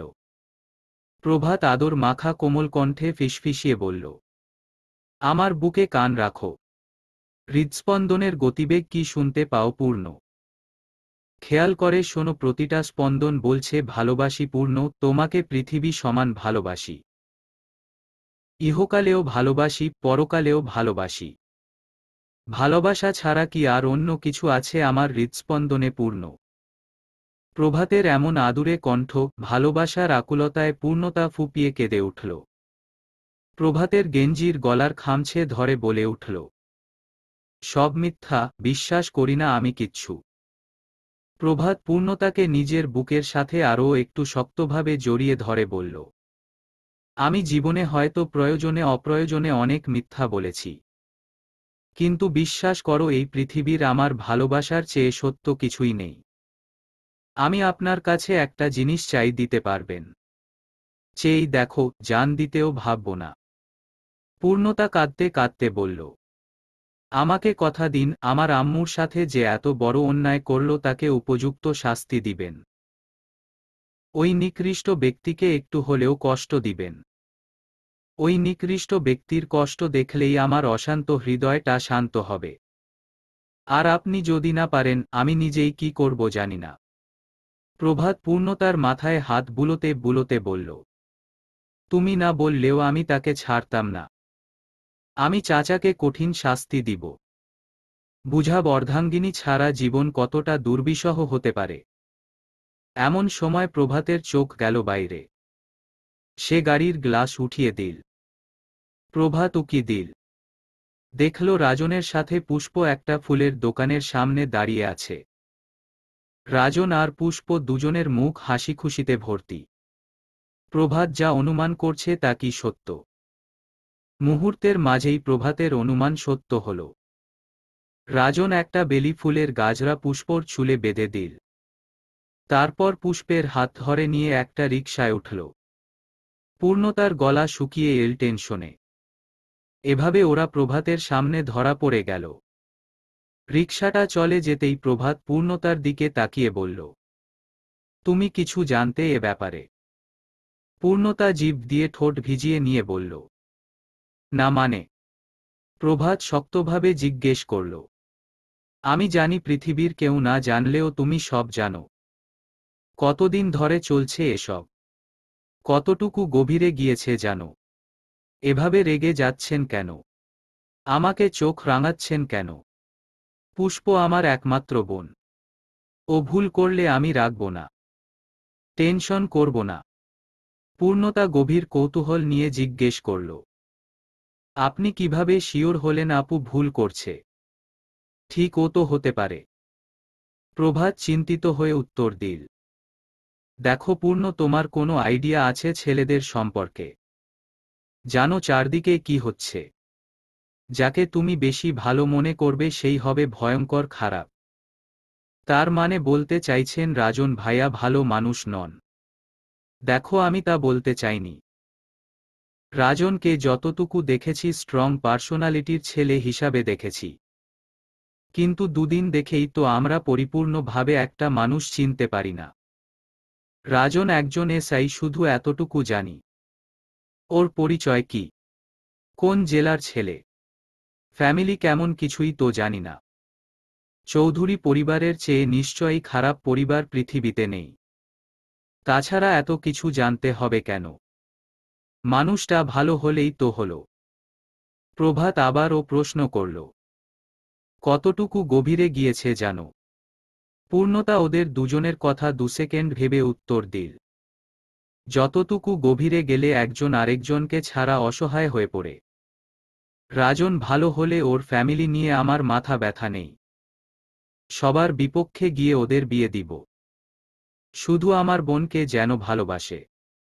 সবাই কি আর আপনার মতো বউ পাগল হবে নাকি? পূর্ণর খোঁচা মারা কথায় প্রভাত হাসল, মৃদু হাসল। এই কথাটা তাকে প্রশান্তি দিল। প্রভাত পূর্ণ ঠোঁটে চুমু খেয়ে আবার গাড়ি স্টার্ট দিল। ঘণ্টা খানিকের মাঝে গাড়ি গিয়ে পৌঁছালো হসপিটালে। জাহানের কেবিনে প্রবেশ করল প্রভাত আর পূর্ণতা। আজ পূর্ণতা পৃথিবীর সব মায়া এক জায়গা করে জাহানের দিকে তাকিয়ে আছে ফ্যাল ফ্যাল নয়নে। মনে হচ্ছে পূর্ণতা এখনই কেঁদে দিবে। কিন্তু জাহানের হাস্যোজ্জ্বল মুখের দিকে তাকিয়ে পারল। জাহান আজ উঠে বসেছে, মন খুলে হাসছে। মেরি তার গালে খাবার তুলে দিচ্ছে। সে খাচ্ছে আর প্রাণ খুলে হাসছে। দুজা কি গল্প করছে কে জানে। দেখে মনে হয় দুবোন। কোনোদিন ঝগড়া হয়নি ওদের। প্রভাত পূর্ণতার দিকে তাকিয়ে বলল, দেখো আমার শাশুড়ি একদম সুস্থ আজ। তাই বলে শাশুড়ি বলবেন? সত্য স্বীকার করাই শ্রেয়পূর্ণ।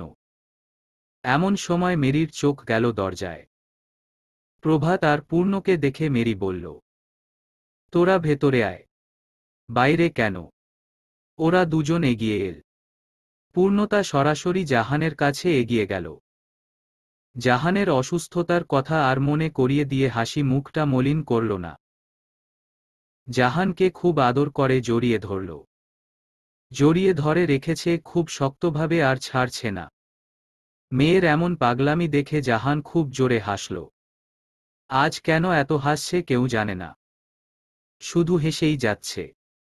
অনেকক্ষণ হয়ে গেলে জাহান বলল, এবার ছাড়ো সোনা। পূর্ণতা এবার জাহানকে ছেড়ে বলল, কেমন আছো আম্মু? কতদিন তোমার হাসি মুখটা দেখি না। তুমি এভাবে হাসলে আমি যেন স্বর্গের সুখ পাই। তোমাকে এভাবেই হাসি খুশি দেখতে চাই আমি সারা জীবন। জাহান পূর্ণর কপালে চুমু দিয়ে বলল, ভেবেছি আর কোনোদিন কাঁদব না। এখন থেকে শুধু হাসব।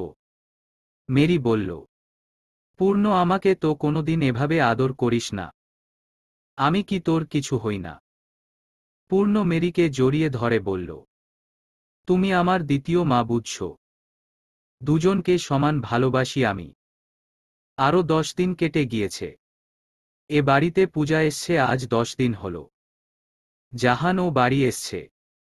জাহান এখন সম্পূর্ণ সুস্থ। এখন সে আর ওয়াজেদের সাথে থাকছে না। আলাদা একটা রুম দিয়েছে প্রভাত আর পূর্ণতা। প্রভাত জাহানকে ডিভোর্স এর ব্যাপারে বলেছে। সে যেন ওয়াজেদকে ডিভোর্স দেয়। জাহান একটা দীর্ঘশ্বাস ছেড়ে বলেছে, শরীরে কঠিন ব্যাধি না হলে ডিভোর্সই দিতাম। আমার হাতে আর বেশি সময় নেই। এখন ডিভোর্স হলে আমি আর তোমার চাচা এক বাড়িতে থাকতে পারবো না। ফলে আমি পূর্ণর থেকে দূরে থাকব। আমি মেরি আপাকে ছাড়াও থাকতে পারবো না। পূর্ণ, পুষ্প, তুমি কাউকে ছাড়া থাকতে পারবো না। যে কদিন আছি ওই মানুষের সাথে একসাথে আর থাকব না। প্রভাত আর জোরাজোরি করল না। জাহানকে আলাদা থাকার ব্যবস্থা করে দিল।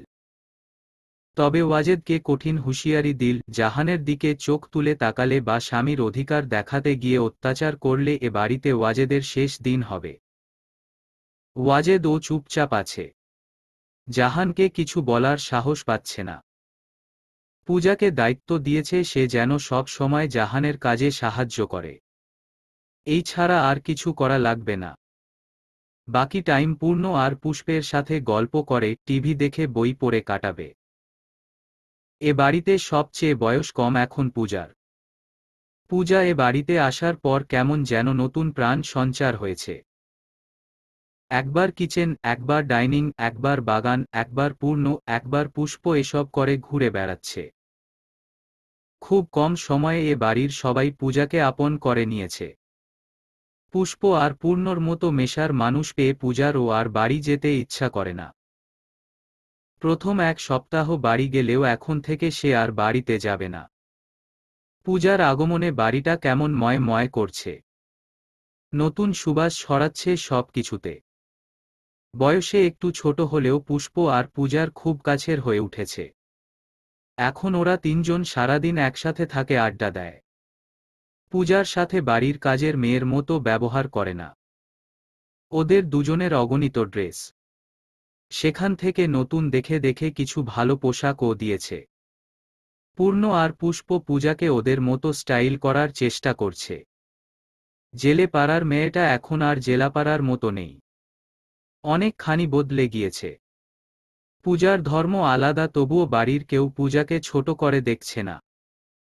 পূজাও কেমন মিশে গিয়েছে। তখন রাত। চাঁদ কেমন ক্ষয় হয়ে এসছে। তাও চাঁদের মৃদু আলোয় ধরণীর সব কিছু স্পষ্ট দেখা যাচ্ছে। পূর্ণ, পুষ্প আর পূজা ছাদে বসে আড্ডা দিচ্ছে। পূর্ণতা পূজাকে একটা গোলাপি রঙের গাউন দিয়েছে। পূজা সেটা পরে ছাদে দাঁড়িয়ে নায়িকাদের মতো ঘুরছে আর মাঝে মাঝবে নেচে উঠছে। পূজা হিন্দু নাচ গান আগে থেকেই ভালো জানে।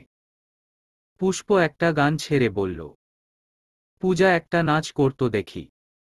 পূজা বলল, এখন না পুষ্পদি।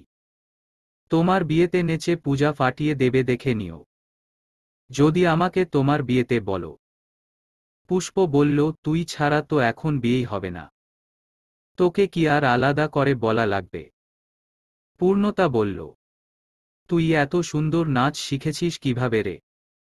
পূজা এক গাল হেসে বলল, আমাদের পাড়ায় এক কাকিমা তার মেয়েকে নাচ শেখাতো। আমি তাই দেখে দেখে নাচ শিখে ফেলেছি।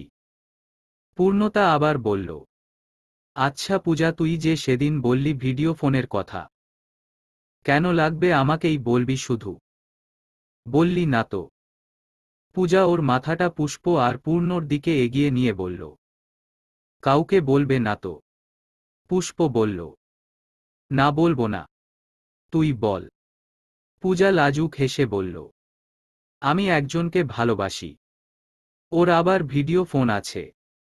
আমার তো নেই।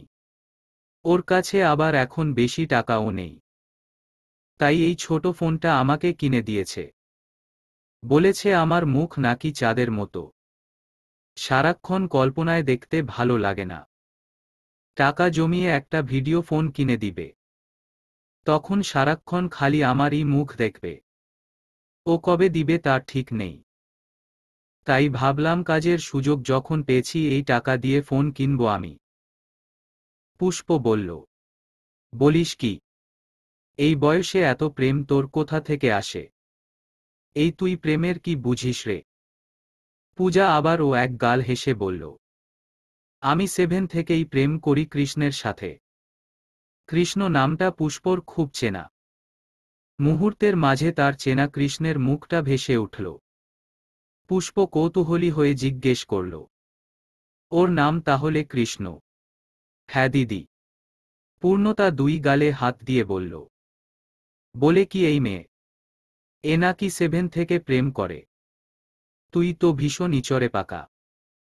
পূজা ওদের দিকে তাকিয়ে বলল, আরেকটা গুরুত্বপূর্ণ কথা শুনবা তোমরা। দুজনেই বলে উঠল, কি? আমি বিয়েও করে ফেলেছি গোপনে। আমি কিন্তু অবিবাহিত না। কৃষ্ণ ওর আঙুল কেটে রক্ত দিয়ে সিঁদুর পরাই দিছে। পুষ্প আর পূর্ণ দুজন দুজনের দিকে তাকিয়ে অবাকের চরম পর্যায়ে পৌঁছে গেল। এই মেয়ে তো যেন তেন ইচড়ে পাকা নয়। পূর্ণতা চোখ কপালে তুলে বলল, তুই কি বাসরও করেছিস? না, সে সুযোগ হয়নি।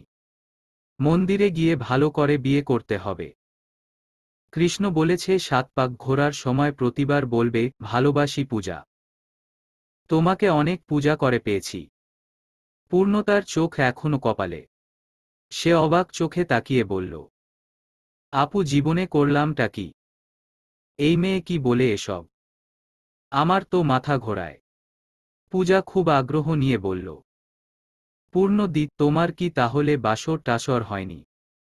পূর্ণ চোখ রাঙিয়ে বলল, একদম মার খাবি।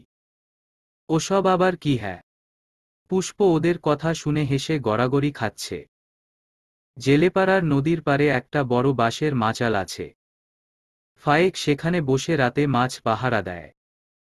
এলাকার ছেলেপেলে দল বেঁধে এসে সেখান থেকে মাছ চুরি করে নিয়ে যায়।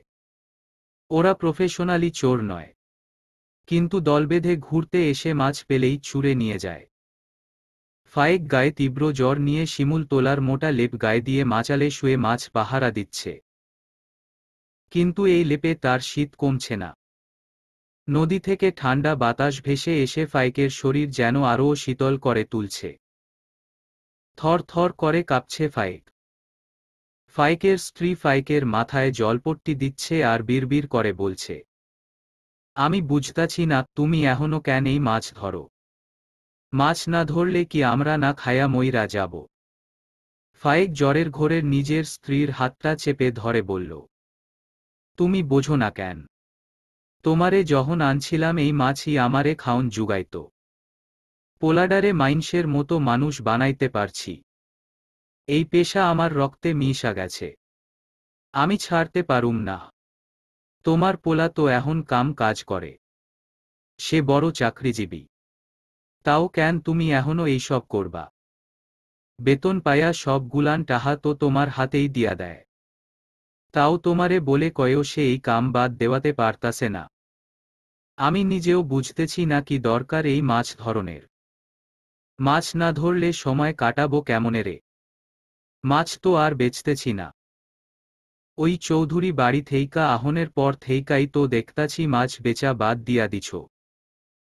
ওই অমানুষের জাতকের সারাজীবন মাছ খাওয়ালে তাও তোমার গায়ে হাত তুলল। সেইখান থেইকাই জ্বর তোমার। আমি আমার পোলারে আর লুকাবো না।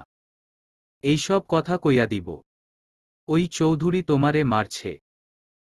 ফায়েক তার স্ত্রীর হাত চেপে ধরে বলল, খবরদার আমার পোলার কানে এইসব দিবানা। পোলা কষ্ট পাইব। আমার পোলারে এইসব কইলে আমার মরা মুখ দেখবা কইয়া দিলাম। ফায়েকের স্ত্রী রাগান্বিত হয়ে বলল, আমি কোনোদিন সুযোগ পাইলেই এর প্রতিশোধ নিয়েই ফেলব। ফায়েক জ্বরের ঘোরে বলল, কার বিরুদ্ধে প্রতিশোধ নিবা? ওরা কারা ভুইলা গেলা? সেজন্যই বললাম সুযোগ খান যেন একদিন পাই। ওইসব ভুইলা যাও। এখন পোলাডারে বিয়ে দিতে হইব। মেয়ে দেখুন লাগব না। তোমার পোলা এক মায়ারে পছন্দ করে।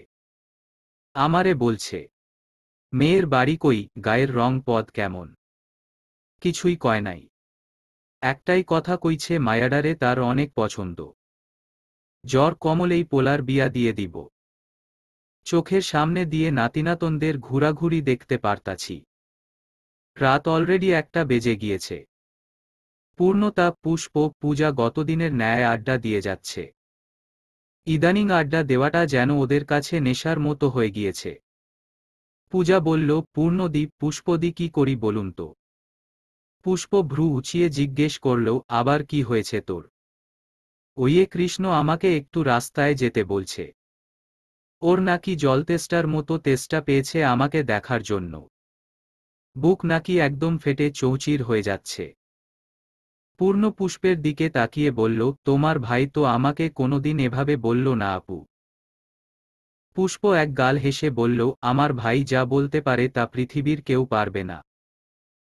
এমন সময় পুষ্পের ফোন বেজে উঠল। স্ক্রিনে ভাসছে রাজনের নাম্বার।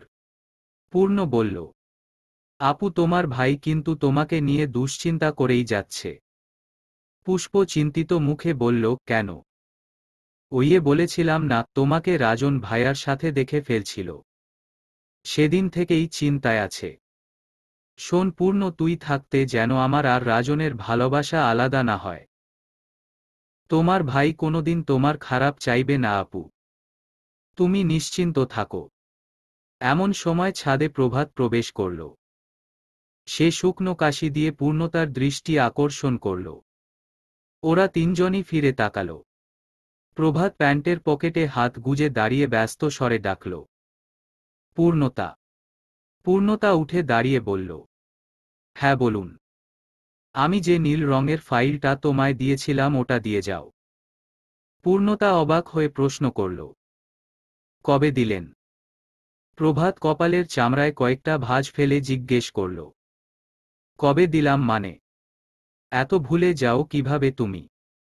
আমি একটুও ভুলিনি। আমাকে দেননি আপনি। আমি দিয়েছি। রুমে এসে খুঁজে দেখো। খুব গুরুত্বপূর্ণ ফাইল ছিল। পুষ্প আস্তে করে বলল, পূর্ণজা, তোর হয়তো খেয়াল নেই। খুঁজে দিয়ে আয়। আপু আমাকে দেয়নি উনি ফাইল। পুষ্প বলল, যা তুই। রুমে যা মনে পড়বে। পূর্ণ যাওয়ার সময় বলল, আমি না ফিরলে কিন্তু বাকি গল্প করবা না আপু। পুষ্প হেসে বলল, ঠিক আছে তুই যা। পূজা ভীষণ দুষ্টু প্রকৃতির মেয়ে। পূর্ণ উঠে যেতেই পূজা এগিয়ে গেল পিছ পিছ। প্রভাত আর পূর্ণ কিভাবে রুমে যাবে সেটা দেখার জন্যই পূজা এগিয়ে গেল। প্রভাত কয়েক সিঁড়ি নিচে নেমে দাঁড়াল। পূর্ণতাও প্রভাতের সাথে সাথে কয়েক সিঁড়ি নিচে নেমে খানিকটা চিন্তা নিয়ে প্রশ্ন করল, কি ব্যাপার, কবে দিলেন আপনি ফাইল? আমার ব্রেন এতটাই খারাপ হয়ে গিয়েছে যে সব ভুলে যাব। প্রভাত সাথে সাথে পূর্ণতাকে কোলে তুলে নিয়ে বলল, ফাইলের কথা ভোলনি কিন্তু নিজের বরকে ঠিকই ভুলে বসে আছো। কি করছেন, পড়ে যাব। নামান আমাকে। গলা জড়িয়ে ধরো। রোমান্টিক একটা ভাব আসবে। না ধরব না। আমি তো তোমাকে ছাড়ছি না। শুধু শুধু ঝুলে থেকে কষ্ট না দিয়ে জড়িয়ে ধরে একটু শান্তি দেও। পূর্ণতা জানে প্রভাত যখন বলেছে ছাড়বে না তার মানে ছাড়বে না। উপায় না পেয়ে প্রভাতের গলা জড়িয়ে ধরল। প্রভাতের গলা জড়িয়ে ধরে বলল, কাহিনী কি আপনার? আপনার কোন ফাইল আমাকে দিয়েছেন? প্রভাত পূর্ণতার গালে একটা চুমু দিয়ে বলল, মিথ্যা না বলে তোমাকে আনা যাচ্ছে না। তুমি কি সহজে আসতে ওখান থেকে? এত রাতে নিজের এত সুন্দর সুদর্শন রোমান্টিক বর রেখে কিভাবে ছাদে গিয়ে বসে থাকো? ছাদের হাওয়া ভালো লাগে। আমার ভালোবাসার হাওয়ার চেয়েও ছাদের হাওয়া ভালো লাগে তোমার। হ্যাঁ লাগে। এইবার ছাড়ুন আমাকে। প্রভাত আবারও পূর্ণতার গালে চুমু দিয়ে বলল, আমার ঘুম পাচ্ছে পূর্ণ। আপনার ঘুম কি আমি ঘুমিয়ে দেব? না, তোমাকে জড়িয়ে না ধরলে ঘুম আসবে না। বলেই প্রভাত পূর্ণতাকে কোলে নিয়ে নিজের রুমে চলে গেল। রুমের সিটকিনি লাগিয়ে পূর্ণতাকে বিছানায় শুইয়ে দিয়ে বলল, একটুও নড়বে না কিন্তু। আমি লাইট অফ করে দিয়ে আসি। পূর্ণতা চট জলদি উঠে বসে বলল, লাইট অফ করবেন মানে? পূর্ণতার কথার কোনো জবাব না দিয়ে প্রভাত লাইট অফ করে ডিম লাইট জ্বালিয়ে দিল। গায়ের টি শার্ট খুলে কোট স্ট্যান্ডে ঝুলিয়ে বিছানায় গেল। প্রভাত বিছানায় আসতেই পূর্ণতা বলল, আপনি খালি গায়ে কেন? টি শার্ট খুললেন কেন?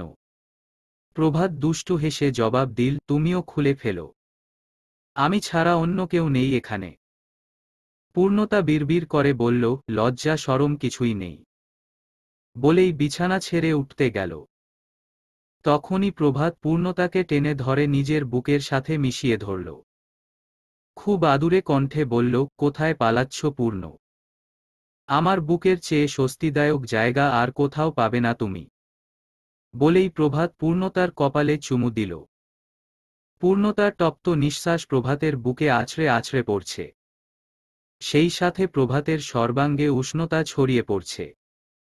প্রভাত কিছুটা নেশাক্ত হয়ে পড়েছে। পূর্ণতাকে আরও আদর, ভালোবাসা, যত্নের সাথে জড়িয়ে ধরে বলল, আমার পূর্ণতা, তুমি সত্যিই আমার পূর্ণতা।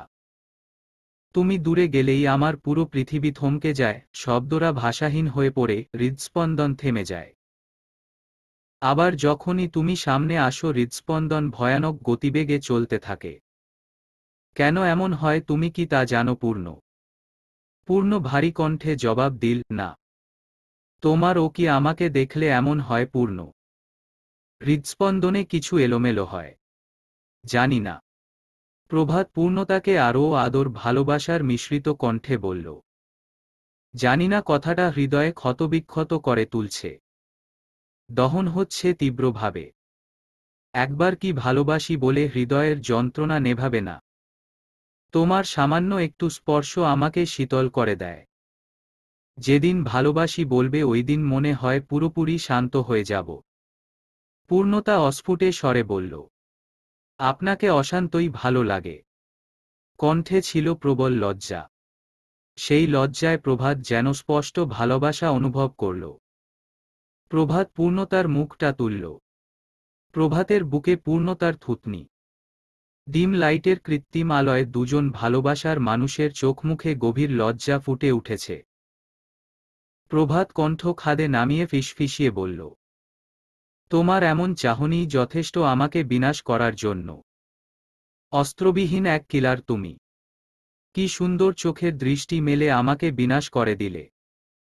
কতদিন থাকবে এমন ভালোবাসা? দিনের হিসাব আমার কাছে নেই। আগের জন্মে তোমাকে ভালোবেসেছি, এ জন্মে তোমাকে ভালোবাসব, পরজন্মে তোমাকেই ভালোবাসব। পূর্ণতার কাছে দেওয়ার মতো আর কোনো জবাব নেই। সে আবার ও মুখ গুজল প্রভাতের বুকে।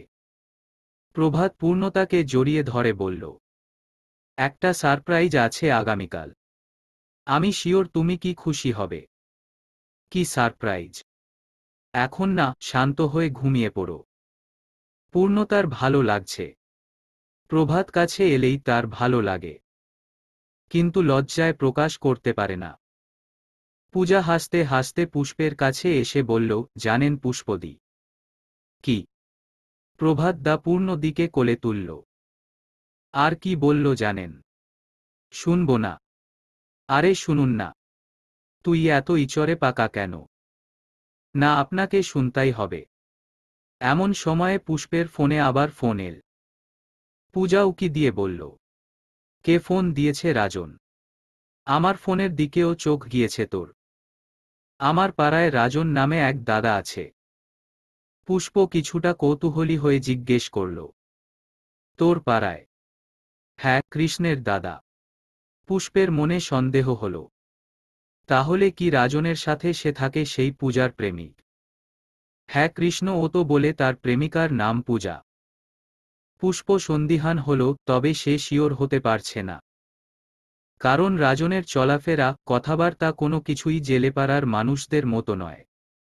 তাছাড়া রাজন তো শহরে থাকে। তার বাড়ি তো জেলেপাড়ায় নয়। হলেও তো রাজন তাকে জানাতো।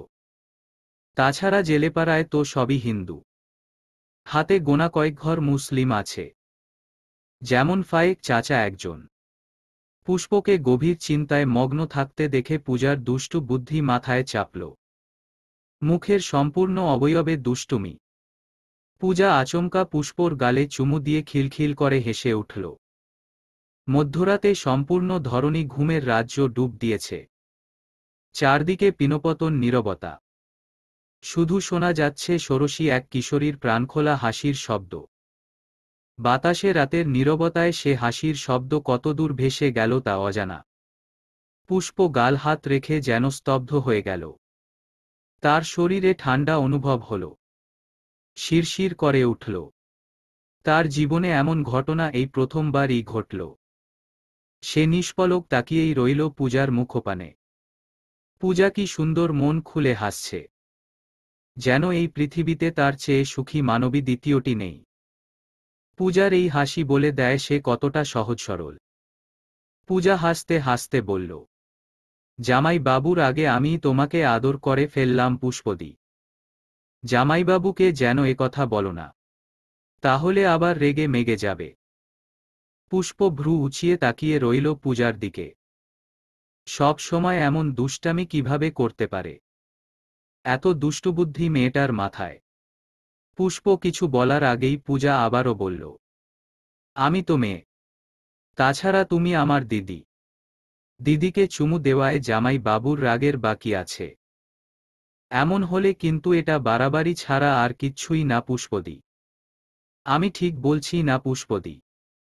পুষ্প ভ্যাবাচেকা খেয়ে পূজার দিকে তাকিয়ে রইল।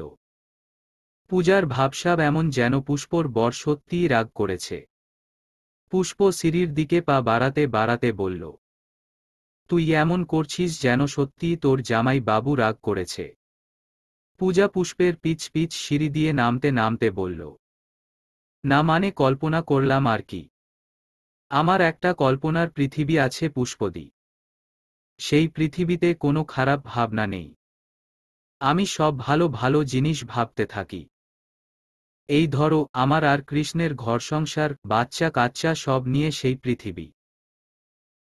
পুষ্প পূজার দিকে তাকিয়ে একটা ফ্রেশ হাসি দিয়ে বলল, তুই সত্যি অনেক সুখী মানুষ পূজা। এখন কি ঘুমাতে যাচ্ছ? আরও রাত জাগতে বলছিস নাকি? রাজন দার সাথে দেখা করবা না? না। কেন? বাড়ির কেউ দেখলে ঝামেলা হবে। কি ঝামেলা হবে? ওসব তুই বুঝবি না। চল ঘুমোতে হবে। পূজা মিনমিনিয়ে বলল, আমি এখন ঘুমাতে যেতে পারবো না পুষ্পদি। পুষ্প সন্দিহান হয়ে পূজার দিকে তাকিয়ে জিজ্ঞাসা করল, রাত প্রায় শেষ। তুই এখনো ঘুমোবি না? কৃষ্ণ এসছে আমার সাথে দেখা করতে। আমি ওর সাথে দেখা করব। পুষ্প আবার ও চরম অবাক হয়ে প্রশ্ন করল, কৃষ্ণ এসছে মানে? কোথায় এসছে? পাঁচিলের ওপাশে দাঁড়িয়ে আছে। আমি গেলেই পাঁচিল টপকে ভেতরে আসবে। পুষ্প খানিকটা ধমকের স্বরে বলল, এসব মোটেও ঠিক নয় পূজা। এত রাতে একটা ছেলের সাথে দেখা করা। পূজা হঠাৎ শান্ত হয়ে গেল। শীতল কণ্ঠে বলল, ও একটা ছেলে নয় আমার কাছে। ও আমার বুকের পাশে থাকা হৃৎপিণ্ড। হৃৎস্পন্দের গতিবেগের সাথে আমি ওকে ফিল করতে পারি। তোমাকে বুঝাতে পারবো না পুষ্পদি আমি কৃষ্ণকে কত ভালোবাসি। কৃষ্ণ ছাড়া আমি কত অসহায়। পুষ্প পূজার মুখের দিকে তাকিয়ে রইল। মেয়েটা যখন ভালোবাসার কথা বলছে তখন কেমন যেন অসহায়ের মতো দেখাচ্ছে। এত ভালোবাসাও সম্ভব কাউকে? পুষ্প পূজার কাঁধে হাত রেখে বলল, এত রাতে কেউ দেখলে ঝামেলা হবে পূজা সোনা। কি ঝামেলা? তোদের মারতে পারে কেউ দেখলে। এত রাতে অবিবাহিত দুজন ছেলে মেয়ে। বুঝিস তো? জানো পুষ্পদি আমরা দুজন দুজনকে না দেখে থাকতে পারি না। এখানে কাজে এসছি শুধুমাত্র টাচ ফোনের টাকা জোগাড় করতে। যেন আমি ওকে সব সময় দেখতে পারি। অনেক দিন তাকে দেখি না আমি। দেখার তৃষ্ণায় কেমন যেন মরে যাচ্ছি। ওকে এক নজর দেখার জন্য যদি আমি মরণ হয় তবে তাই সই। পুষ্প এবার যেন আরও চমকাল। এত ভালোবাসা, এত আবেগ, এত প্রেম দুজনের মাঝে। এই পৃথিবীতে এত ভালোবাসাও আছে। সে কি রাজনকে এতটাই ভালোবাসে? নাকি এর চেয়েও বেশি? ভাবতে ভাবতে পুষ্প ঘরে গেল। আর পূজা ভয়ভীতি বিসর্জন দিয়ে গেল কৃষ্ণর সাথে দেখা করতে। খানিকটা বেলা হলে ঘুম ভাঙল পূর্ণতার। আজ সে গভীর ঘুমে মগ্ন ছিল। ঘুম ভাঙতেই আরামদায়ক অনুভূতি হল। আড়মোড়া দিয়ে শোয়া থেকে উঠতেই সে চমকে উঠল। তাকিয়ে দেখল তার পরনের পোশাক পরিবর্তন। গতরাতে তার জর্জেটের থ্রিপিস পরা ছিল, এখন পরনে টকটকে লাল রঙের নাইটি। পূর্ণতার মাথায় যেন আকাশ ভেঙে পড়ল। তার পরনের পোশাক পরিবর্তন কিভাবে হল? মুহূর্তের মাঝে পূর্ণতার মাথায় এল প্রভাতের কথা। এ কাজ প্রভাত ছাড়া আর কারো নয়। তার মানে কি? প্রভাত তার সাথে অন্য কিছু করেছে। রাতে কি তাকে ঘুমের ওষুধ খাইয়েছিল? না হলে এত কিছু হয়ে গেল আর সে কিছুই টের পেল না। পূর্ণতা ঘরের চারদিকে চোখ বুলিয়ে দেখল প্রভাত কোথাও নেই। ঘরের সিটকিনিও লাগানো। তাহলে প্রভাত কোথায়? পূর্ণতার দৃষ্টি গেল ওয়াশরুমের দরজার দিকে। ভেতরে পানি পড়ার শব্দ হচ্ছে। তার মানে প্রভাত ভেতরে। এই মুহূর্তে পূর্ণতার ইচ্ছে হচ্ছে প্রভাত গিলে খেয়ে ফেলতে। পূর্ণতা বিছানা ছেড়ে নামতে যাবে তখনই ওয়াশরুমের দরজা খুলে বেরিয়ে এল প্রভাত। সাত সকালে পূর্ণতা যতটা রেগে গিয়েছিল তার চেয়ে বেশি অভিভূত হল প্রভাতকে দেখে। সাত সকালে প্রভাতকে ভীষণ স্নিগ্ধ দেখাচ্ছে। গোসলের পর কোনো পুরুষকে এত সুন্দর দেখায় পূর্ণতা আগে পরে দেখেনি। প্রভাতের সর্বাঙ্গে ফোঁটায় ফোঁটায় পানি। গায়ে কিছুই নেই, পরনে সাদা টাওয়াল, নাভির নিচে গিট দেওয়া। লম্বা, ফর্সা, মুখে খোঁচা খোঁচা দাড়িতে খালি গায়ে প্রভাতকে পৃথিবীর সবচেয়ে সুদর্শন পুরুষ দেখাচ্ছে। পূর্ণতা যে চরম ক্রাশ খেয়েছে তা তার চোখ মুখে দৃশ্যমান। প্রভাত হাত দিয়ে মাথার পানি ঝাড়তে ঝাড়তে পূর্ণতার দিকে তাকাল। প্রভাত বিচক্ষণ পুরুষ মানুষ। পূর্ণতার নেশাতুর চাহনির মানে চোখের পলকেই বুঝে গেল। ঠোঁটে দুষ্টু হাসি চেপে পূর্ণতার দিকে তাকিয়েই বাম চোখ টিপল প্রভাত। চোখ টিপে বলল, ওভাবে তাকিয়ে কি দেখছ? আমাকে খালি গায়ে দেখে লোভ হচ্ছে তোমার? আদর করতে চাও? দেখো আমার গোসল করা শেষ। যদি কিছুক্ষণ আগেও বলতে ভেবে দেখতাম। প্রভাতের এতগুলা অসভ্যমার্কা প্রশ্ন শুনেই পূর্ণতা তার চোখ মুখের চাহনির পরিবর্তন করে ফেলল। মুহূর্তের মাঝে ফুঁসে উঠে বলল, অসভ্যতার একটা লিমিট থাকা উচিত। প্রভাত পূর্ণতাকে রাগিয়ে দিতে পুনরায় বলল, রেগে যাচ্ছ? আচ্ছা, তুমি যা চাও তাই হবে। আসছি আমি। বলেই প্রভাত বিছানায় গেল। বিছানায় বসে পূর্ণতার দিকে ঝুঁকল।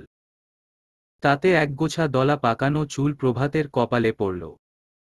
এই মুহূর্তে প্রভাতকে আরও বেশি সুন্দর দেখাচ্ছে। পূর্ণতা যতই রেগে থাকুক, ভেতরে ভেতরে মুহূর্তে মুহূর্তে পূর্ণতাকে দেখে মুগ্ধ হচ্ছে। এই মুগ্ধতার শেষ কোথায় সে অনুমান করতে পারছে না। প্রভাতকে এভাবে ঝুঁকতে দেখে পূর্ণতা ফোঁস করে উঠে বলল, আমার ড্রেস চেঞ্জ কিভাবে হলো জানতে পারি? প্রভাত খুব শান্ত কণ্ঠে জবাব দিল, আমিই চেঞ্জ করে দিয়েছি। প্রভাত কেমন সংকোচ ছাড়া জবাব দিল, এটা যেন আহামরি তেমন কোনো ঘটনা নয়। পূর্ণতা খিটখিটে কণ্ঠে বলল, আপনি চেঞ্জ করে দিয়েছেন মানে? আমার পারমিশন ছাড়া আপনি এসব করবেন? আপনি জানেন না নিজের বউ হলেও তার পারমিশনের প্রয়োজন আছে? প্রভাত পূর্ণতার মুখের দিকে তাকাল। কিছু একটা ভেবে উত্তর দিল, তুমি কি ইন্টিমেন্ট এর কথা ভাবছ? পূর্ণতার সরাসরি এটা বলতে মুখে বাদ ছিল। প্রভাত যখন নির্লজ্জের মতো কথাটা বলেই ফেলেছে তখন পূর্ণতা সিরিয়াস কণ্ঠে বলল, কেন করেছেন? আমি আপনার থেকে এমনটা আশা করিনি। প্রভাত পূর্ণতার কপালের দিকে ওষ্ঠ এগিয়ে নিয়ে কপাল বরাবর একটা আলতো চুমু দিয়ে বলল, এসব হলে কি তুমি টের পেতে না? যতই ঘুমিয়ে থাকো টের পাওয়ার কথা। ঘুমের ফায়দা নিয়েছেন আপনি। ফায়দা নিব কেন? আমি কি নারী খেকো পশু যে ঘুমন্ত বউয়ের প্রতি অত্যাচার চালাবো? শারীরিক সম্পর্ক বলো আর যায় বলো, এসব ভালোবাসার গভীরতা থেকে আসে। অনুভূতির জিনিস। এসব জোর করে হয় না। জোর করে, সুযোগ নিয়ে এসব করব কেন? তোমাকে বিয়ে করেছি ভালোবাসি বলে। ভালোবাসা মানেই কি শুধুই শারীরিক মিলন? মনের ক্ষুধা মিটাতে বিয়ে করেছি, শারীরিক ক্ষুধা নয়। আমি মানুষ। শারীরিক ক্ষুধা যে নেই তা নয়। তবে ওটা না হলেও প্রভাত চৌধুরীর জীবন চলবে। শুধু তুমি থেকে যাও আমার সাথে, আমার আর কোনো সমস্যা হবে না। তাহলে কাপড় চেঞ্জ কেন করেছেন? জর্জেট জামায় ভালো ঘুম হত না তোমার? শান্তিতে যেন ঘুমোতে পারো তাই করেছি। বলেই প্রভাত উঠে গেল। আলমারি খুলে একটা গ্রে কালারের শার্ট বের করল। পূর্ণতা প্রভাতের দিকে তাকিয়ে ভাবছে, এই মানুষটা তার প্রতি এত যত্নশীল কেন? সবকিছুতে এত খেয়াল। প্রভাত পূর্ণতার দিকে তাকিয়ে বলল, কি ভাবছ? আমি কিছু দেখেছিলাম কিনা? সত্য বলা যাবে না। তাহলে চাকরি থাকবে না। পূর্ণতা লজ্জা পেল। কথা ঘুরাতে বলল, কি সারপ্রাইজের কথা বলেছিলেন? পুষ্পর জন্য ছেলে দেখেছি। সেখানে আজ পাকা কথা দিতে যাচ্ছি। কি সারপ্রাইজের কথা বলছিলেন রাতে? পুষ্পের জন্য ছেলে দেখেছি, সেখানে পাকা কথা দিতে যাচ্ছি। পূর্ণতার কর্ণকুহরে কথাটা প্রবেশ করতেই তার এলোমেলো মস্তিষ্ক নাড়া দিয়ে উঠল। লাফিয়ে বিছানা ছেড়ে নিচে নামল। প্রভাত আলমারির সামনে দাঁড়ানো। আলমারির দরজা খুলে কাপড় খুঁজছে কোনটা পরবে। পূর্ণতা প্রভাতের কাঁধে হাত রাখল। এই প্রথমবার সে নিজ থেকে প্রভাতের কাঁধে হাত রাখল। দারুণ ভালো লাগায় প্রভাতের সর্বাঙ্গ কেমন দুলিয়ে উঠল। সে ঘাড় ফিরিয়ে পূর্ণতার দিকে তাকাল। দৃষ্টিতে কঠিন শীতলতা। পূর্ণতার দৃষ্টিতে ভয়াবহ দুশ্চিন্তা। প্রভাত তাকাতেই পূর্ণতা অস্থির কণ্ঠে বলল, পাকা কথা দিতে যাচ্ছেন মানে? আপনি কি জানেন না আপুর সাথে রাজন ভাইয়ের সম্পর্ক আছে? প্রভাত ঘাড় ঘোরাল। আবার আলমারির দিকে দৃষ্টি রাখল। কাপড় খুঁজতে খুঁজতে স্বাভাবিক কণ্ঠে বলল, জানি। প্রভাতের এরূপ উত্তর শুনে পূর্ণতা চরম আশ্চর্য হল। এটা যেন প্রভাতের কাছে গুরুত্বপূর্ণ কোনো ব্যাপার নয়। তাই অনায়াসে উত্তরটা দিয়ে দিল। পূর্ণতা দুশ্চিন্তাভরা কণ্ঠে আবারও বলল, তাহলে? তাহলে কি? আমি ওর ভাই, আমি তাই করব যা ওর জন্য উত্তম। প্রভাতের এরূপ উত্তরে পূর্ণতা আবারও অবাক হয়ে রাগান্বিত কণ্ঠে বলল, বিয়েটা আপনার নয়, পুষ্প আপুর হবে। সংসার করবে পুষ্প আপু। তাই আপু কার সঙ্গে ভালো থাকবে সেটা একমাত্র আপুই ভালো জানে বা ভালো বুঝবে। বিয়ে দুটো মানুষের অনুভূতির মিশ্রণেই হয়। আপু কার সঙ্গে ভালো থাকবে এটা একমাত্র আপুই ভালো জানে।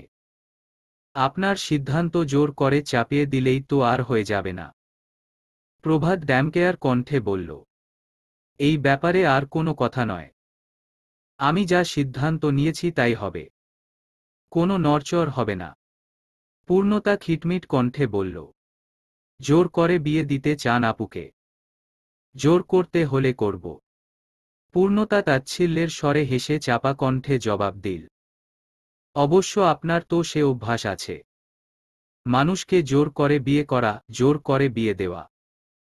লজ্জা করে না আপনার? প্রভাত পূর্ণতার দিকে ঘুরে দাঁড়াল। হাতে সাদা রঙের পাঞ্জাবি, কালো জিন্স। পূর্ণতার রাগান্বিত মুখের দিকে তাকিয়ে বলল, তোমাকে জোর করে বিয়ে করিনি আমি। আল্লাহর হুকুম মেনেছি। আল্লাহর হুকুম ছিল আমি যেন তোমাকেই বিয়ে করি। আল্লাহ আমাকে বুঝতে সক্ষম করিয়েছিলেন আমি ছাড়া পৃথিবীর কারো কাছে তুমি ভালো থাকতে পারবে না পূর্ণ। প্রভাতের কথায় পূর্ণতা থমকে গেল। এত সুন্দর করে গুছিয়ে বলা কথার কোনো উত্তর সে দিতে পারল। চোখমুখ থমথম করে গম্ভীর কণ্ঠে এক আঙুল তুলে বলল, দেখুন আমার সাথে যা করেছেন মেনে নিয়েছি। আপুকে কাঁদালে আপনাকে আমি ছাড়ব না। পূর্ণতার আঙুলটা প্রভাত মুষ্টিবদ্ধ করে নিজের বুকের সাথে চেপে ধরে পূর্ণতার কপালে আচমকা চুমু দিয়ে বলল, আমাকে তুমি ছেড়ে দিলেও আমি তোমাকে ছাড়ব না পূর্ণ। সে বিষয়ে নিশ্চিত থাকো। পূর্ণতা ঝাড়ি দিয়ে নিজের হাত সরিয়ে এনে প্রভাতের মৃদু হাসিমাখা মুখের দিকে তাকিয়ে ভাবছে, এত সিরিয়াস মুহূর্তে একটা মানুষ এত রোমান্টিক কিভাবে হতে পারে। আচমকা কেমন এলোমেলো হয়ে গেল পূর্ণতার ভেতর। মিনমিন করে বলল, সত্যি করে বলুন পুষ্পদির বিয়ে কোথায় ঠিক করেছেন? প্রভাত কিঞ্চিত হেসে জবাব দিল, ওটাই সারপ্রাইজ। এত ভনিতা না করে বলুন কি করতে চলেছেন আপনি? পূর্ণতা ভীষণ সিরিয়াস হয়ে কথাটা বলল। পূর্ণতার দিকে এক ভ্রু কুঁচকে তাকালো প্রভাত। নিচে দিকে ঝুঁকল প্যান্ট পরার জন্য। নিচু দিকে ঝুঁকে বলল, দাঁড়াও আন্ডারওয়্যারটা পরে নিই। যদি বেশি তাড়া থাকে পরিয়ে দিতে পারো। পূর্ণতা নাক সিটকে বলল, ছি। থার্ড ক্লাস কথাবার্তা। সমস্যা কি? রাতে তো আমি তোমাকে সব পরিয়ে দিলাম। আপনাকে আমি দেখে নিব। অসৎ মানুষ। প্রভাতের পোশাক পরা হয়ে গেল। যাওয়ার সময় আবার ও পূর্ণতার কপালে চুমু খেয়ে বলল, বউয়ের কপালে চুমু খেয়ে দিন শুরু করলে পুরুষের সেদিন উত্তম হয়। বলেই নিচে নেমে গেল। পূর্ণতা দ্রুত নাইট ড্রেস চেঞ্জ করে নিয়ে 3 পিস পরল। ততক্ষণে প্রভাত নিচে নেমে গিয়েছে। পূর্ণতা 3 পিস পরে রুমের বাইরে আসতেই দেখল নিচতলায় প্রভাত, ওয়াজেদ আর ওয়াসেল দাঁড়িয়ে আছে। প্রভাত ওয়াসেলকে বলছে, বাবা আমি একটা সিদ্ধান্ত নিয়েছি। ওয়াসেল কৌতূহলী কণ্ঠে বলল, কি? পুষ্পর জন্য আমি একটা ছেলে দেখেছি, এবং সেখানেই ওর বিয়ে দিব। হুট করে কোথায় বিয়ে ঠিক করলে? বংশ পরিচয় কি? পারিবারিক অবস্থা কেমন? এত সব পরিচয় কেন লাগবে? পুষ্প ভালো থাকলেই হলো। তবুও ছেলেটা অন্তত কেমন, এটা তো জানতে হবে। ছেলের সবই ওকে। 100তে 100 দেওয়া যায়। চলো আমরাও যাই। প্রভাত খুব স্ট্রিট ভাবে জবাব দিল, নো, পুষ্পর বিয়ের ব্যাপারে আমি একাই কথা বলবো। তোমাকে শুধু জানিয়ে রাখলাম। এখন আসি। ওয়াসেল চমকালো প্রভাতের কথা শুনে। তার ছেলেকে সে হারে হারে চিনে। নিশ্চিত তার পায়ে কুড়া ল দিতে যাচ্ছে। সে উত্তেজিত কণ্ঠে বলল, আরে তুমি কি পাগল হয়েছ? আন্দাজে একা একা কোথায় ওর বিয়ে ঠিক করছো তুমি? ওয়াসেলের কথায় আর কোনো পাত্তা দিল না প্রভাত। সে বেরিয়ে যেতে যেতে বলল, আমি আমার বোনের জন্য সুখ খুঁজে পেয়েছি। আমি জানি ও সুখী হবে। তাই সুখ কিনতে যাচ্ছি। পুষ্প কিচেনেই ছিল। প্রভাত বেরিয়ে যেতেই পুষ্প ছলছল নয়নে এক দৌড়ে নিজের ঘরে চলে গেল। মেরি, জাহান, পূজা সবাই কিচেনেই আছে। জাহান বলল, আপা আপনি প্রভাতকে আটকান, আন্দাজে কার সাথে বিয়ে ঠিক করবে। মেরি হেসে জবাব দিল, আমার ছেলেকে আমি জানি। ওর সিদ্ধান্ত শতভাগ ভালো হবে। চিন্তা করিস না। পুষ্প রুমে গিয়ে বিছানায় শুয়ে উপুর হয়ে কাঁদছে। কাঁদতে কাঁদতে রাজনকে কয়েকবার ফোন করল। রাজন ফোন তুলল না। পূর্ণতা পুষ্পের রুমে গেল।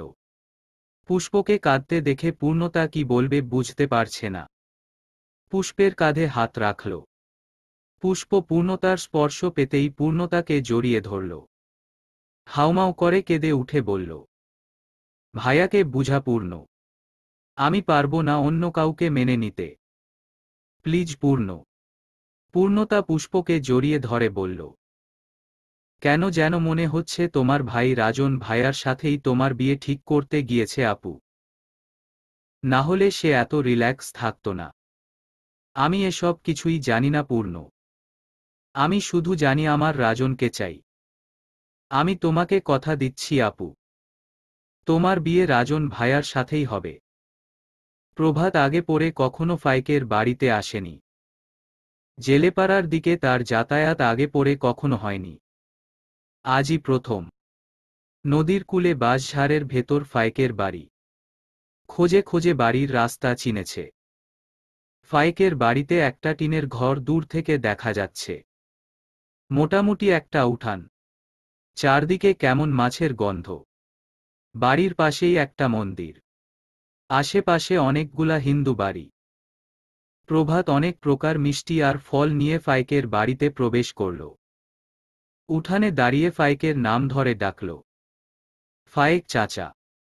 ফাইক ঘরে শুয়ে আছে। ঘর থেকে ডাক শুনল, ক্যাডা? আমি প্রভাত। প্রভাতের নাম শুনে এক লাফে লেপের ভেতর থেকে নেমে এলো ফাইক। বারান্দায় এসে প্রভাতকে দেখে চোখ দুটো চকচক করে উঠল তার। আনন্দে আত্মাহারা ফাইক। প্রভাতকে সে কি বলবে বুঝে উঠতে পারছে না। নিজের স্ত্রীকে ডাকল, কই গেলা দেহে যাও। ফাইকের আনন্দ দেখে প্রভাত আবার ও শান্ত কণ্ঠে ডাকল, চাচা। হ বাজান বলো। বসো বাজান। তুমি আইছো আমি ভাবতেই পারতেছি না। আপনার শরীর কেমন? ভালা আছি বাজান। ফাইকের স্ত্রী এগিয়ে আসতেই ফাইক বলল, এই দেহ ক্যাডা আইছে? ফাইকের স্ত্রী প্রভাতকে দেখে মোটেও খুশি নন। মুখ গোমরা করে বলল, ক্যাডা? প্রভাত বাপজান। ও আচ্ছা, বড়লোকের বেটা আইছে। এভাবে কথা কও কেন? প্রভাত বলল, সমস্যা নেই চাচা, ফল মিষ্টি গুলো নিন। ফাইকের প্রভাতের হাত থেকে ফল মিষ্টি গুলো নিয়ে তার স্ত্রীকে বলল, এক্ষুনি নাস্তার ব্যবস্থা করো। প্রভাত বলল, চাচা বিচলিত হবেন না, আমিই তো। প্রভাতের এমন আগমনে ফাইক খানিকটা চিন্তিত হয়ে বলল, বাবা কি মনে করে? প্রভাত ঘরের মাঝে উঠে গেল। বারান্দায় রাখা একটা খাটে বসল। ফাইককে বলল, আপনিও বসুন চাচা। ফাইক বসে বলল, কি হইছে বাজান? আপনার কাছে একটা অনুরোধ নিয়ে এসছি আমি। আশা করি ফিরিয়ে দিবেন না।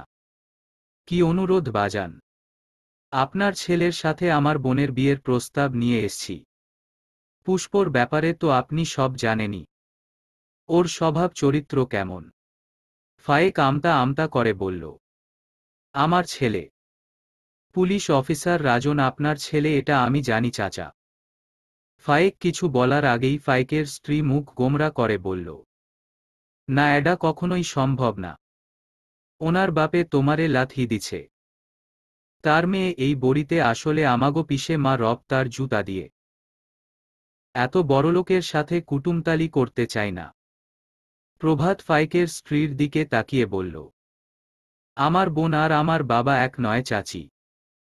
ফাইলের স্ত্রী ছাদ করে উঠে বলল, এ দুনিয়া উল্টে গেলেও যে আমার স্বামীরে আঘাত করছে তার সাথে আত্মীয়তা করব না। পৃথিবীর সবাই বললেও আমি রাজি হব না। বাবার ব্যবহারে আমি দুঃখ প্রকাশ করছি। কিন্তু চাচি আপনার ছেলে আমার বোনকে পছন্দ করে। ওদের এক করতেই আমি আপনাদের কাছে এসছি। ফাইক বলল, কও কি? জি চাচা, রাজনের সাথে আমার কথা হয়েছে। ও এখনই আসবে। ওর কাছেই পুরাটা শুনবেন। ফাইকের স্ত্রী বলল, পোলা মানুষ করতে আমার অনেক কষ্ট হইছে। আমি আমার পোলারে ওর অত্যাচারী বাড়িতে বিয়ে করাবো না। কিছুতেই না। প্রভাত বিনয়ী কণ্ঠে বলল, চাচি মাথা ঠান্ডা রাখুন। যা ঘটে গিয়েছে তাতে আমার বোনের কোনো হাত নেই। না থাকুক, একই তো রক্ত।